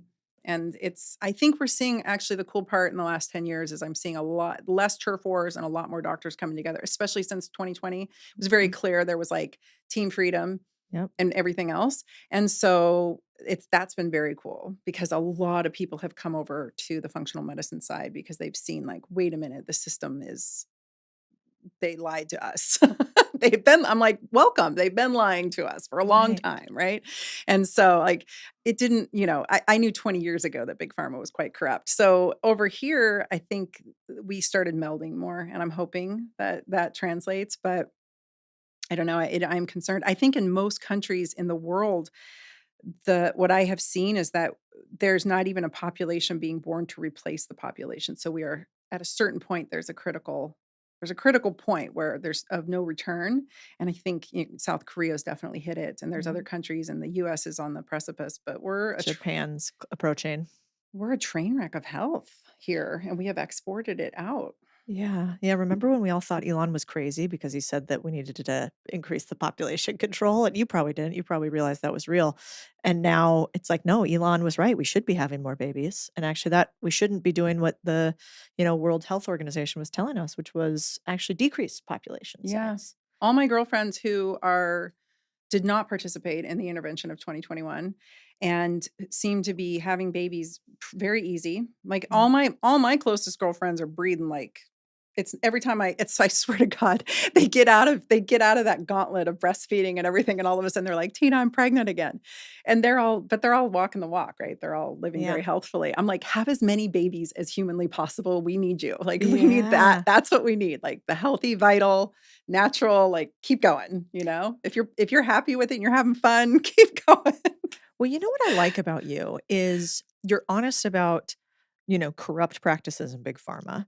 You will say very head on that there were interventions you didn't like in medicine that you thought were systematically wrong even, and that you think that there's a massive fertility crisis as engineered, maybe by external environment, but also how doctors are handling it. But then you also have some really interesting take on GLP-1s, or as many people know it as, Ozempic. And so what is your take on this drug or series of drugs? Are they bad? Are they good? So they're peptides. And when I realized that they were peptides, I immediately got more intrigued because a peptide is just a string of amino acids. And you were saying your husband likes peptides. A lot of people you really can't age into middle age and be active and fit and not at some point come around to peptides Mm, because you end up in pain and you yep, end up that's with true. injuries, right? Yeah. And so the peptide community is really expanding. I think we're finding ease of execution with a lot of these oral forms of different peptides, BPC 157, TB 500, these, Wolverine peptides. There's all kinds of different peptides out there. And peptides by nature insert themselves, they're just strings of amino acids that are peptide bound together to make peptides. And then strings of peptides are just proteins. Hmm. That's the complexity of it. That's where it gets. And so peptides insert themselves where they need to go and they do their magic. Um, it just so happens that these peptides are over here in the big pharma bucket. I think it's because of the way that they are administered, injection wise. And so I started researching them because it was, when was it? A couple summers ago. And there was just spring, summer. It was everywhere I looked. There was so much hype about it. And the weirdest part was the entire functional medicine community it was all sounding very propagandized. Like in 2020, immediately my ears perked up and I'm like, this sounds like propaganda. Hmm. And indeed, here we are. So it was the same kind of thing. This clickbaity nonsense I was seeing mainstream media. And then I was hearing the functional medicine and the medical freedom community also preaching the same message. Like, when do those two align? Yeah. That was weird. So immediately I was like, this smells sus. So I start looking into it and I find stacks of data showing from tip to toe really amazing regenerative healing and anti-inflammatory properties, really potent anti-inflammatory properties to these peptides. Wow. They're not just working by decreasing your, stomach motility. They're not just making you feel fuller longer. They're not just shutting down your appetite in your brain. They're not that's not where it ends. They actually are healing metabolic pathways, which in my opinion, the crux of most modern diseases is metabolic dysfunction. And we are all to some degree. I mean, if 94% of US adults are metabolically compromised, then that's 94% of your listeners. Yeah. Maybe yours are a bit better because, maybe our listeners of our pods are more educated, but generally speaking. And so I don't know what I think part of it was just me being I tried to make a podcast about it and come out and talk about it. And the pushback I got was so fierce and ferocious. And it was very reminiscent of 2020 when I was telling people to eat meat, go outside, lift weights. You don't need to be a sitting duck. Hmm. Like viruses aren't, there's a high, success rate of getting through all of these things if you go into it with good metabolic health and you start taking and even small steps today will translate into more potent and robust immune response.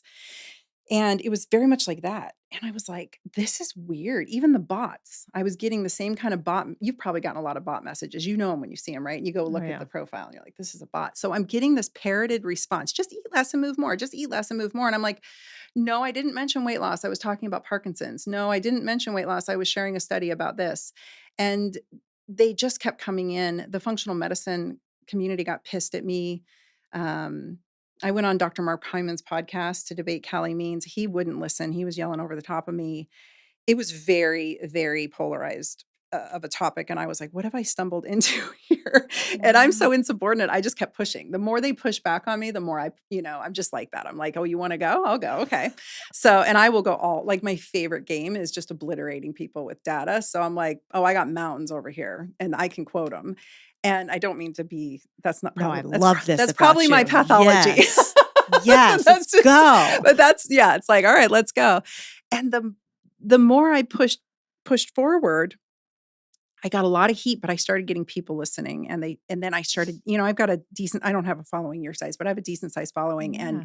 I started getting hundreds and now thousands of messages from people saying, thank you so much. These peptides have changed my life completely. And I have been living in so much shame. I can't talk about it with my family.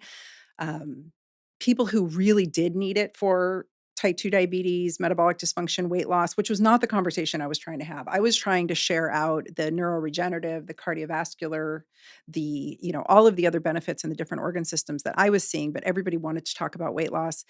And these folks were messaging me saying, I was terrified. So-and-so terrified me. So-and-so influencer terrified me. The media terrified me. My doctor's been trying to get me to go on it. I finally did. And oh my gosh, my life has changed.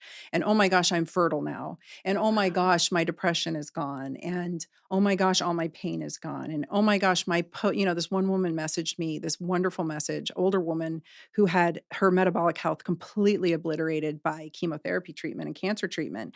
And she's in her 60s. And the weight gain was putting her at higher risk for the cancer coming back, right? Because obesity is a standalone risk factor for multiple types of cancer. Yep. And she said, you keep going. Like, this was early on. She's like, you keep going because I went on these and here's my story. And so, one woman messages me and says, finally could go on rides at Disneyland with my kids. And so I wasn't trying to be the weight loss warrior for GLP-1s. I wasn't trying to defend Ozempic for weight loss, but it's turned into that on a lot of these podcasts because some of these hosts really that's the conversation they want to have. But I think at the end of the day, there is nuance. Oh, and the best part, the part that really got me intrigued, besides the neuroregenerative and anti-inflammatory impacts on the brain and its impacts on pain and its impacts on our immune system and the protective, when I started talking about the data that I found from 2021 on the protective mechanism of semaglutide against COVID, I got deplatformed at 232,000 off Instagram. And there's data that came out last year showing it's correlative, it's not causative, but showing potential protective benefit against cancer. This is all data that's published. And things got a little heated at that point. I think I got in the crosshairs of Big Pharma. I don't know. But all of this to say, I think there's extreme potential for alcohol abuse syndrome, addiction, anything that's going off that dopamine dragon, as I call it. Those dopaminergic pathways are impacted. And we've now got all the data to support everything I was either had found or was speculating or had only had animal data on. We now have human data on most of it. And I just think there's a place for them. And I think that they need to be done appropriately like any other peptide. And I don't think it's a monotherapy, like take high doses, good luck. I think obviously lifestyle is always number one. And I've been preaching metabolic health since day one. So I don't know how that message has gotten skewed. I'm not a big pharma shill. I may go to the fucking gym and eat enough protein and get your shit together person. And then we have tools. Yeah. And I'm going to use all the tools that I want to use that I have accessible to me and I can prescribe in Oregon. So I'm going to use my prescription abilities. We have no problem. I was thinking about it in the shower this morning. Like somebody in the Maha movement was saying something about how they prefer food over big pharma. And I was like, this is really choice coming from, I'm not bashing the Maha movement. It's a generalized statement I'm making. It's really choice to me that people are okay with having their, thyroid hormone compounded or their hormone replacement, or because I could make an argument that most hormonal issues, aside from ovarian failure at menopause, most hormonal issues are lifestyle in nature. Like we burn out our thyroids, we burn out our hormones and when we're younger. And I could also make an argument that folks need for high blood pressure medication and statins are also lifestyle. I could make those arguments all day, but we don't vilify those people. Yeah. And then my best part was last night, I see a huge influencer who has been bashing on a doctor who's been bashing on GLP-1s and Ozempic for a year on every podcast he could get on himself on. And then he does a freaking reel on the benefits of BPC 157 because you can buy it in a pill and he can sell it to you. Oh, I saw that one actually. And I'm like, really? I Yeah. commented on it. I'm like, that's interesting.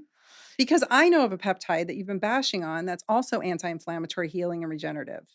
Yeah. But that one's not okay. It doesn't fit the storyline.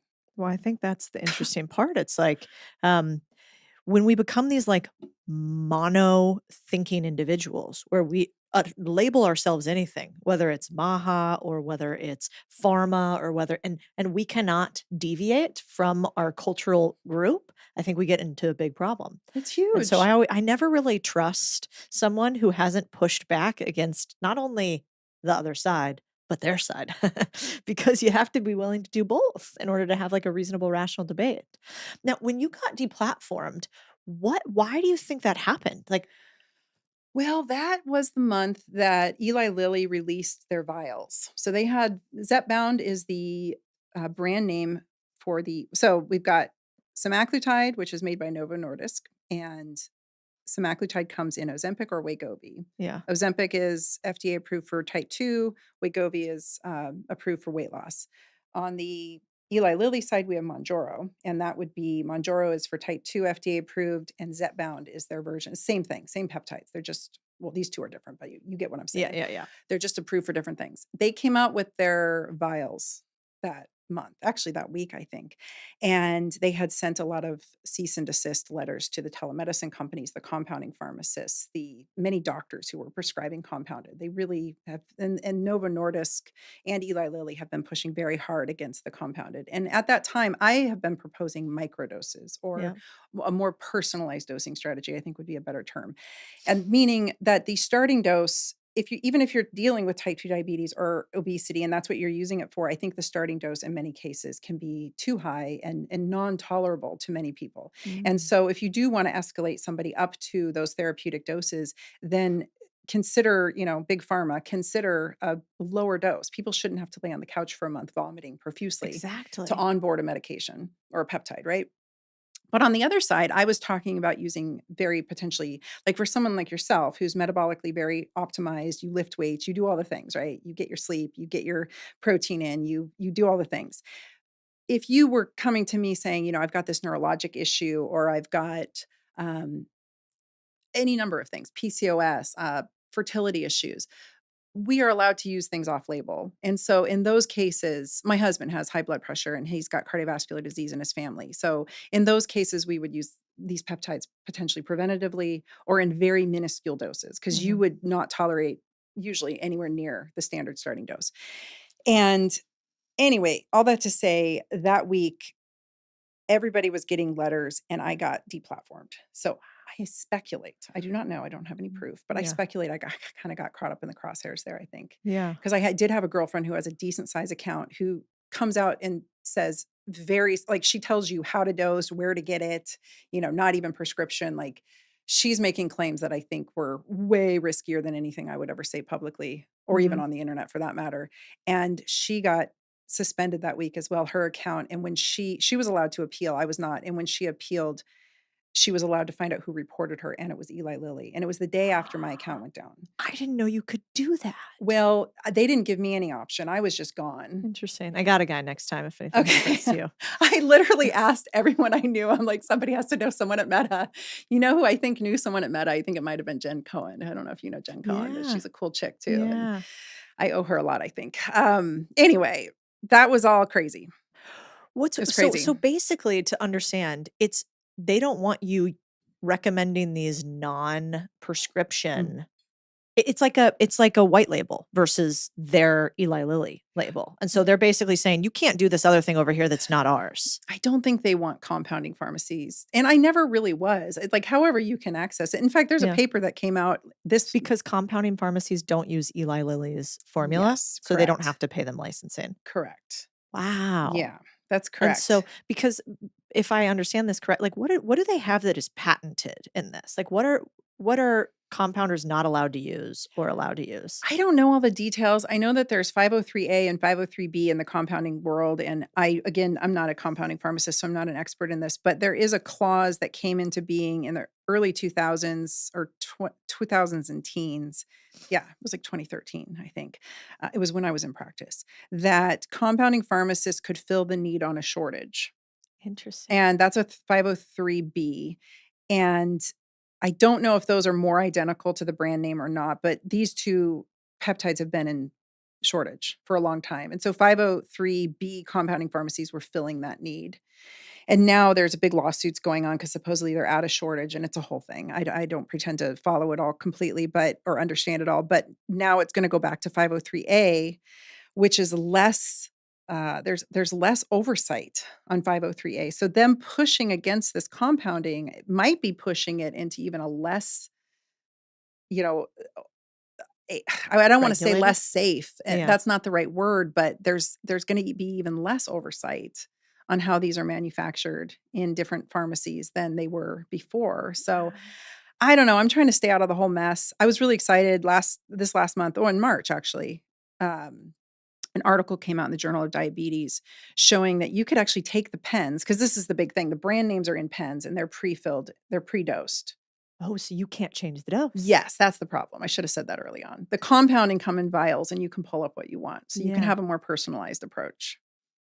So the pens, though, this paper was published and they were talking about using it in smaller doses. They called, it's like microdosing has made it mainstream and I'm nowhere in the conversation, but that's okay. Because I'm not talking about it for weight loss. I'm trying to talk about it for other things. But they came out with this paper showing microdosing for type 2 diabetes. You can start people at a lower dose and you can actually use this pen click method with the brand name pens.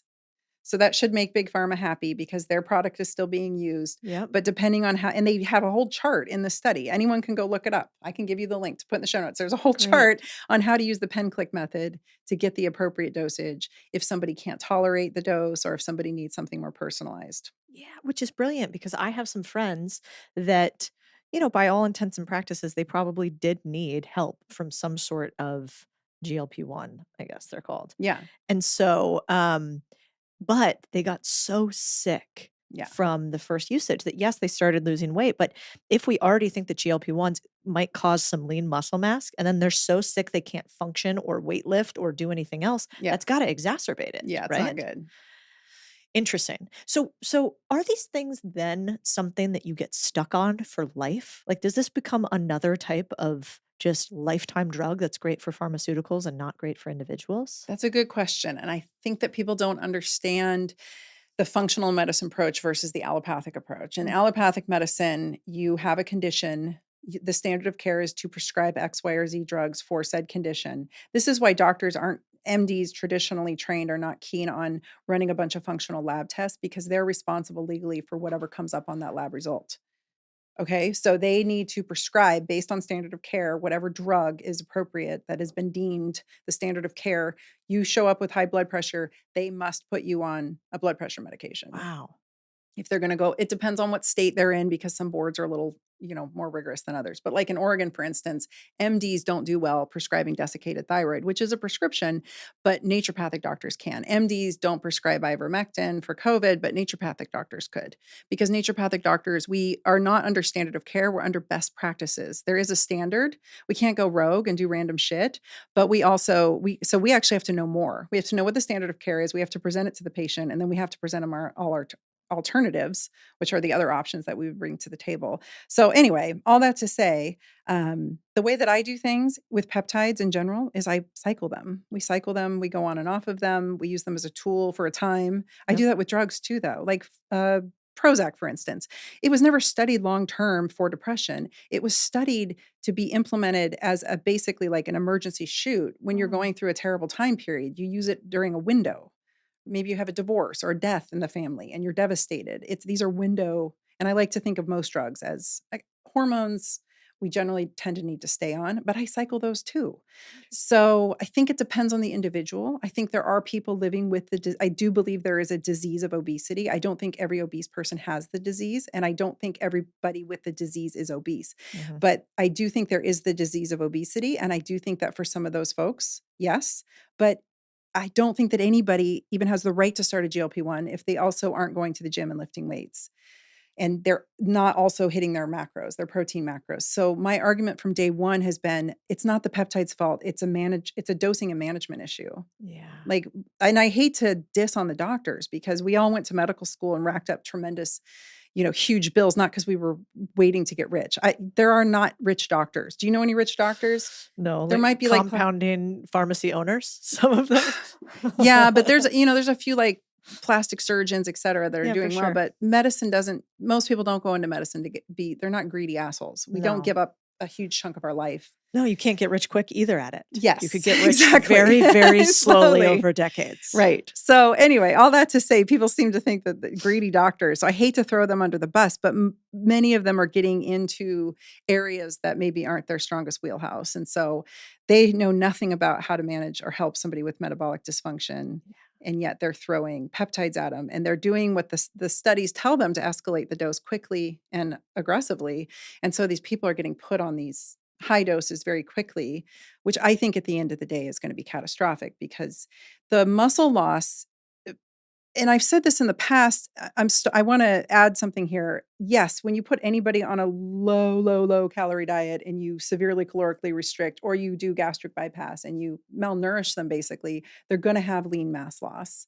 And it's on par with the percentage. It's the same.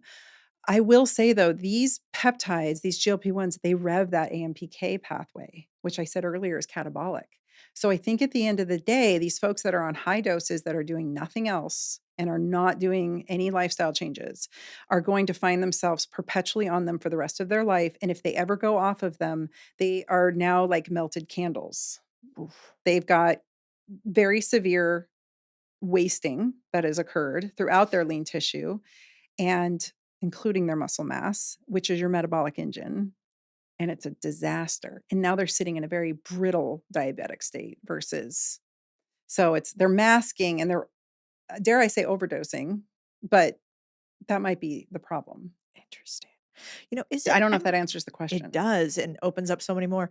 Am I dumb for not knowing that standard of care meant that doctors really have to do it this way, or they basically open themselves up to risk? Is the way Yes, that I that's take that. correct. Is that like common knowledge? No. And so, because I often think with doctors, and to your point, I'm giving them a hard time. Like, I'm like, why don't you tell people to eat healthier? Like, why are you putting my dad on this blood pressure medicine nonstop for 40 years and he has a big tummy, and not telling him, like, stop with, he loves Mexican food, like, stop with this, get to the gym, you need to be lifting more. Why does that never come up? But I think it makes a lot of sense if actually there's a perverse incentive for them, and it's not even the doctor's fault. It's not that they want to get a kickback from a drug company all the time. There's no kick there. And that's the other thing. Maybe I'm wrong here, but I was in practice for 10 years in a big clinical setting, and nobody came knocking with a check when I wrote a prescription.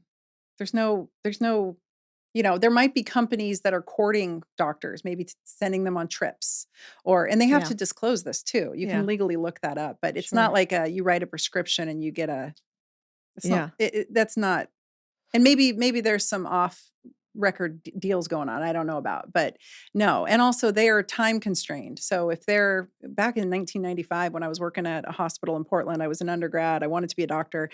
And this is why I went ND instead of MD route, because this MD came in and he was a neurologist, and we were in the Alzheimer's and dementia clinic doing research. And he said that at that time in 95, if he spent more than 7 minutes in a room with a patient, he was losing money. So they can't tell your dad how to eat right. And they're not lifting themselves. They're train wrecks. Yeah. Most doctors have fatty liver themselves. So they tell you, oh, your labs are normal. You have some fatty liver. That's okay. It's like, no, it's not okay. Your liver is literally going to be cirrhotic in 10, 20 years. Like, this is maybe a little longer, depends on the person and how much alcohol they're drinking. But it's just bizarro land to me that we've got, mediocre health folks, but to their defense, their lives are incredibly stressful. Yep. So there's a lot of going up against doctors, and we really do trash on them way too often. And I don't love it. They're wheels in a car, or whatever the term is, Cogs in a wheel. yeah, they're Yep. just in a system that is, I believe, quite corrupt and Yeah. misguided. Well, it's interesting. It's close to my heart right now because my brother has just really been struggling he got his gallbladder out when he was like 13 or something. And he had like cyclical vomiting syndrome, Oh, no. and has had all of these health issues. But the answer from a lot of medical professionals has been, all right, let's put you on anti-anxiety medication. Let's put you on an antidepressant. Are you depressed? Let's do this. And I'm like, I just watched the kid drink a Arnold Palmer with half lemonade in it and eat a big thing of meatloaf. Like, could we stop? If he already can't process stuff, if his gut is messed up, if he's vomiting all the time, should we start with something else? And, and then, kind of telling him that it didn't matter if he drank sometimes. Yeah. And, and at some point I really feel for like the families and everybody involved, because you get to a certain point too with him where I'm like, bud, you're a grown man. This is your path. Yeah. You're going to have to figure it out. And I'm here to support you if and when you're ready to listen, but I can't fucking tell you the same thing anymore.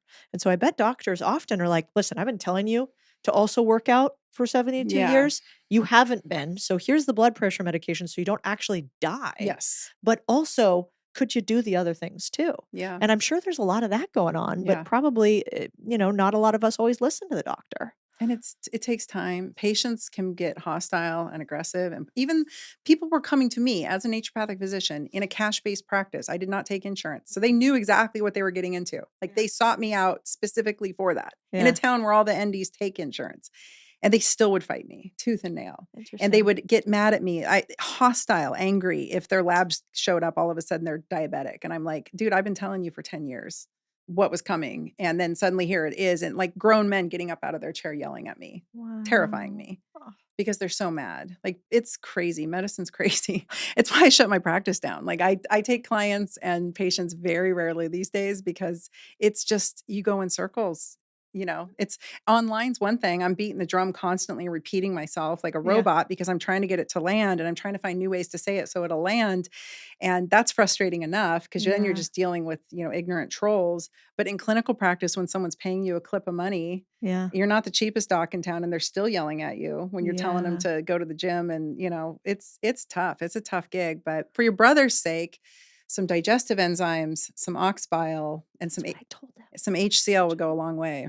HCl. You know what? Gabrielle Lyons said ox bile too. Yeah. And I told him and he said it sounded gross. And so we're working with him on that. I'm like, it's a pill. Does he don't taste anything? Does he like carnivore-y stuff? Does he like that scene at all? You know what? I think at this point, sadly, he's at that point where, when you just don't have any other options and your health has gotten to a level where it is the only thing that matters and you realize that everybody else can have 100 problems, but you only got one.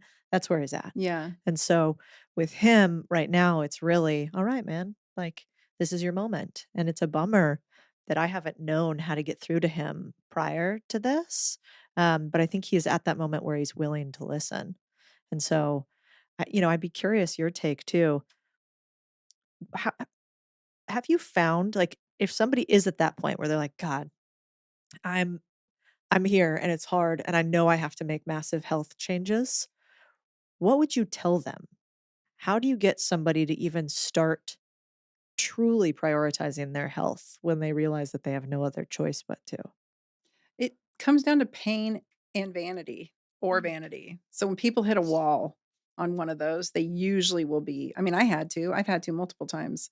I recently got back some very concerning labs. I knew I was burning the candle at all ends and I was like, I'm fine, I'll be okay. And then I get my labs back and I'm like, oh, my thyroid's on fire. It's not okay, right? I've got to make some severe changes. I've got to restructure my business and restructure my life. It's one step at a time. I really do think the answer's in the gym though. I think the ritual of committing to that process of going 3 days a week, it doesn't have to be 5 days a week. It's just, I lift 3 days a week. Going to the gym at a scheduled time or hiring that trainer if you can. I think that's great money invested if you can hire a personal trainer who knows what they're doing and committing to that process because that process begets the other processes. So when you're training, you will automatically start to reprioritize what you put in your mouth because you work too hard in the gym to sacrifice and ruin the opportunity for that muscle protein synthesis. So you're like, I'm going to eat better. You hydrate more. You're tired, so you go to bed. You start to make these incremental changes around the one goal of building muscle. And so if getting stronger is the goal physically, and maybe vanity is what's driving it, maybe pain's driving it, but either way, you're not going to get out of here alive or in very good shape if you don't have muscle. So if that becomes, I joke, like the answer's in the gym and on your plate. Stage one, like that's it. My mom to this day, every time she asks, I have a friend who has this whatever condition. I'm like, Mom, what has my answer been for 20 years? Eat more meat and lift weights. I'm like, yes, Mom. Tell 85-year-old Peggy to eat more meat and lift weights. She will feel better. Why do you think we don't listen to that? It's too easy. They want sexy. They want the GLP-1. Yeah. I came out gunning on GLP-1s and it wasn't that I was trying to promote GLP-1s. I was trying to promote metabolic health. And I was like, hey guys, we have something that might help because even with my best intentions at 50 years old, my metabolic health was starting to become compromised because of chronic stress. There's not much I can do outside. I'm doing the gym, I'm doing the food, I'm doing all the things. And I was starting to have that 15, 20 pounds here. So I found a peptide that can help. And it also helps with my autoimmune disease. And it also helps with my brain fog. And it helps with my mood. Anyway, all that to say, I was just putting lipstick on a pig. I was still trying to promote the message of metabolic health, which is all the things, which I know feels daunting for someone like your brother, but just even prioritizing what goes in his mouth. Yeah. Because this is the direct route to the shoot. Yeah. It's like putting something inflammatory on an open wound. Like, why would you do that? You know, you wouldn't put acid or salt. I mean, maybe salt will dry it out, but you wouldn't put acid on your open wound. And yet when we have gastrointestinal issues, we're continuing to crush Chick-fil-A and wonder what the heck's going wrong, right? Like so that he has to hit a wall. It has to get really uncomfortable for him. And then he'll just inherently know what to do because we have instincts and humans have instincts that tell them what's right and wrong. It's just a matter of like, you know, the other night I was like, damn it, I can't eat corn. I know I can't eat corn. And those damn masa chips, have you tried Oh yeah, those? they're delicious. They They're filled sent with me like a corn. whole package Oh, and I no. started crushing them and I'm getting puffy and bloated. And that's right when I ran my labs and all my inflammatory markers are elevated, like just barely. Yeah. And I was like, it's the freaking corn chips I've been feasting on. I can't. My daughter's like, Mom, we can't eat corn. Corn makes me break out. It makes you crazy. And I was like, I know. It makes you crazy. But they were so yummy. Well, I think that is the process. It's also, I mean, I always thought it was a little crazy in the beginning when some of the presidents would talk about how they just wear the same thing every day and they lay it out at the end of the Yeah. day and they would put it on in the morning because I think this thing of decision fatigue is Yes. so real. And so even a doctor who knows all the reasons why not to do something specifically for your body, at the end of the day, you're tired, you're hungry, you don't have any willpower left, and the decision fatigue kicks in. And I think, it's a good reminder in being human. Maybe my last question for you is I think there's probably a lot of people out there too who, like, you're listening right now and you recognize your family member sounds like my brother, or it sounds like, some of your patients. How do you support somebody who, when you don't want, how do you support somebody when you want them to be healthier than they are willing to want for themselves? All you can do is model it. Mm. I really have firmly come to that conclusion because I have family members too. People don't believe me, but I have very close family members who you wouldn't believe the health issues they have that are so solvable with lifestyle, and they just won't listen to me. They only come to me when there's an emergency. Yeah. And then I have to bail them out. And then I'm pissed because I'm like, if you had been doing any of the things I had been telling you to do, we wouldn't be in this position right now. Yeah. So the best that I can do, I've realized, is just to model it. Yeah. And to live it, because the only way out is through. No one's coming to save you. The government's not going to save you. Your mom's not going to save you. Your sister's not going to save you. Your doctor's not going to save you. Truly, like if you're not putting in the work, especially as we age, especially as that wiggle room becomes less and less and less, and the faults become glaring. Like the diabetes isn't just mild blood sugar dysregulation anymore. It becomes full bore. Now you've got all this other shit to deal with. You can't pull people out of that. Yeah. You couldn't even pull your husband out of that. I Yeah. mean, without threat of divorce, sometimes people Yeah. are struggling. So model it, walk the talk, be the person, and hopefully they'll come around. And do some fucking deadlifts. It solves a lot of problems. I know what I'm doing tonight. I don't know about anybody else, but I only deadlift from here on out, basically. I do love the feeling of a deadlift though. Even like, if I don't go that heavy and I Oh, do yeah. like, handheld weights, little barbell deadlift. Oh, yeah. Like I'm into it. So I agree. Okay. The last thing I wanted to leave with here is, our audience has a ton of like high performers in it. So like people who just want their life to be better. They want to hit their peak performance. They're listening and wondering like, what's that like little extra that I should do too? We've talked about a lot of chronic disease, but where would you leave people with if they're already like, I'm doing pretty good. Like I'm crushing it over here. What studies have you seen or what information would you give to somebody who is out there like, I just want to be even better than I am today? The two biggest things because that's been predominantly my patient base. The two biggest things would be, number one, keep an eye on your hormones and get them handled before you think you need to. And that is different for everyone. That might be in your 30s, that might be in your 40s, but find somebody who's hormone literate and get that handled before you think you need to, because when it creeps up onto you, it's pretty subtle until you fall off the cliff. And it could be something like COVID or a big stressor or something that throws you off the cliff. And so having that dialed in, I think, is the ticket. I've been on hormones since my 30s. And when people say, you look great, I'm like, I shouldn't look great. I mean, I shared with you how unhealthy I was when I was a teen, but I think the hormones since the 30s have been, little bits here and there. I love the peptides for that as well. So Yeah. become peptide literate. Yeah. educate yourself as best you can, because you're only going to get so far with any practitioner. So you need to have a basic handle on nutrition and fitness. Like that's a skill you need to learn, is how to navigate the gym. And then I think the last thing is really watching your stress, because stress will erode all your best efforts despite how much intention you're putting into all of the good things. Stress will destroy your metabolism. It will destroy your beauty.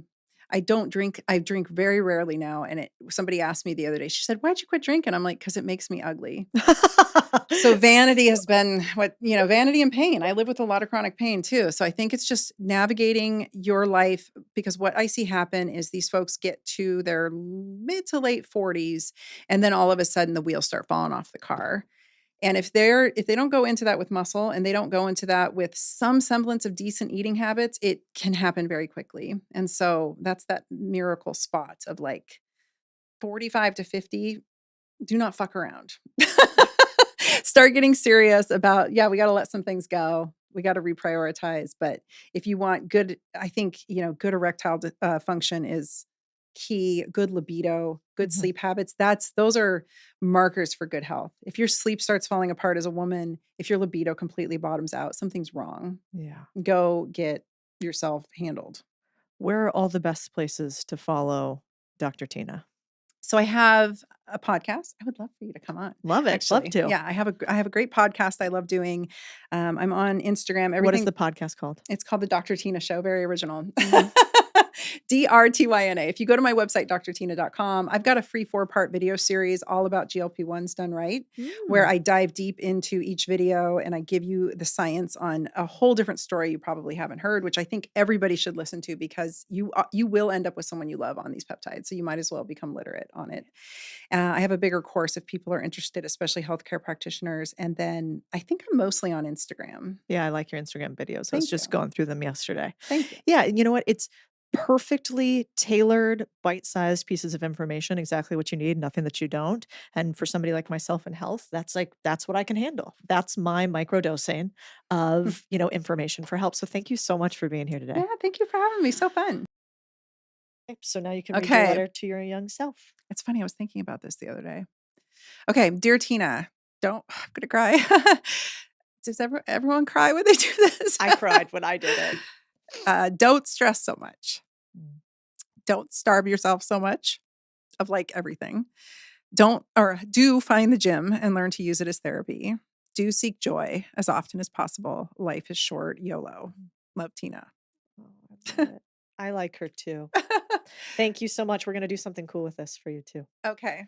Now you made me cry. No, well, thank you for sharing. Again, it's a reminder, like, man, we got to have so much love for those younger versions of us, and we don't do it enough. Oh, I just turned 51 and I was like, I have been grinding for so long. I have not had nearly the amount of fun that I should have had. Like I don't have as many years in front of me as I have behind me, maybe. And I need to have some fun. Like there was just stress and work and grind and stress and work. And I was like, that's not going to get me anywhere. No. It's done. Like I have to actually learn to shut off and enjoy what I built. Yeah. Well, that sounds like that's the next evolution. Yeah. So next time you come back on the podcast, I'm going to have to bother you about what fun you've Yes. had. And Hold me tell your accountable. husband, I'm going to hold him accountable too. Yes. Dr. Tina, thank you so much. Thanks so much for having me. If you liked this podcast today, do me a favor, like and subscribe. It turns out that even though some of you come back and listen every single week, more than 60% of you aren't subscribed, which means that we don't get to be best buds on the internet, learning more from one another about the things that you care about every single day. So I would love for you to be along on our ride, like and subscribe for the channel. That is how we continue to get bigger and better guests for you. Also, leave me a comment about who you want to have on here next. I read every single one of them. Until next week, guys.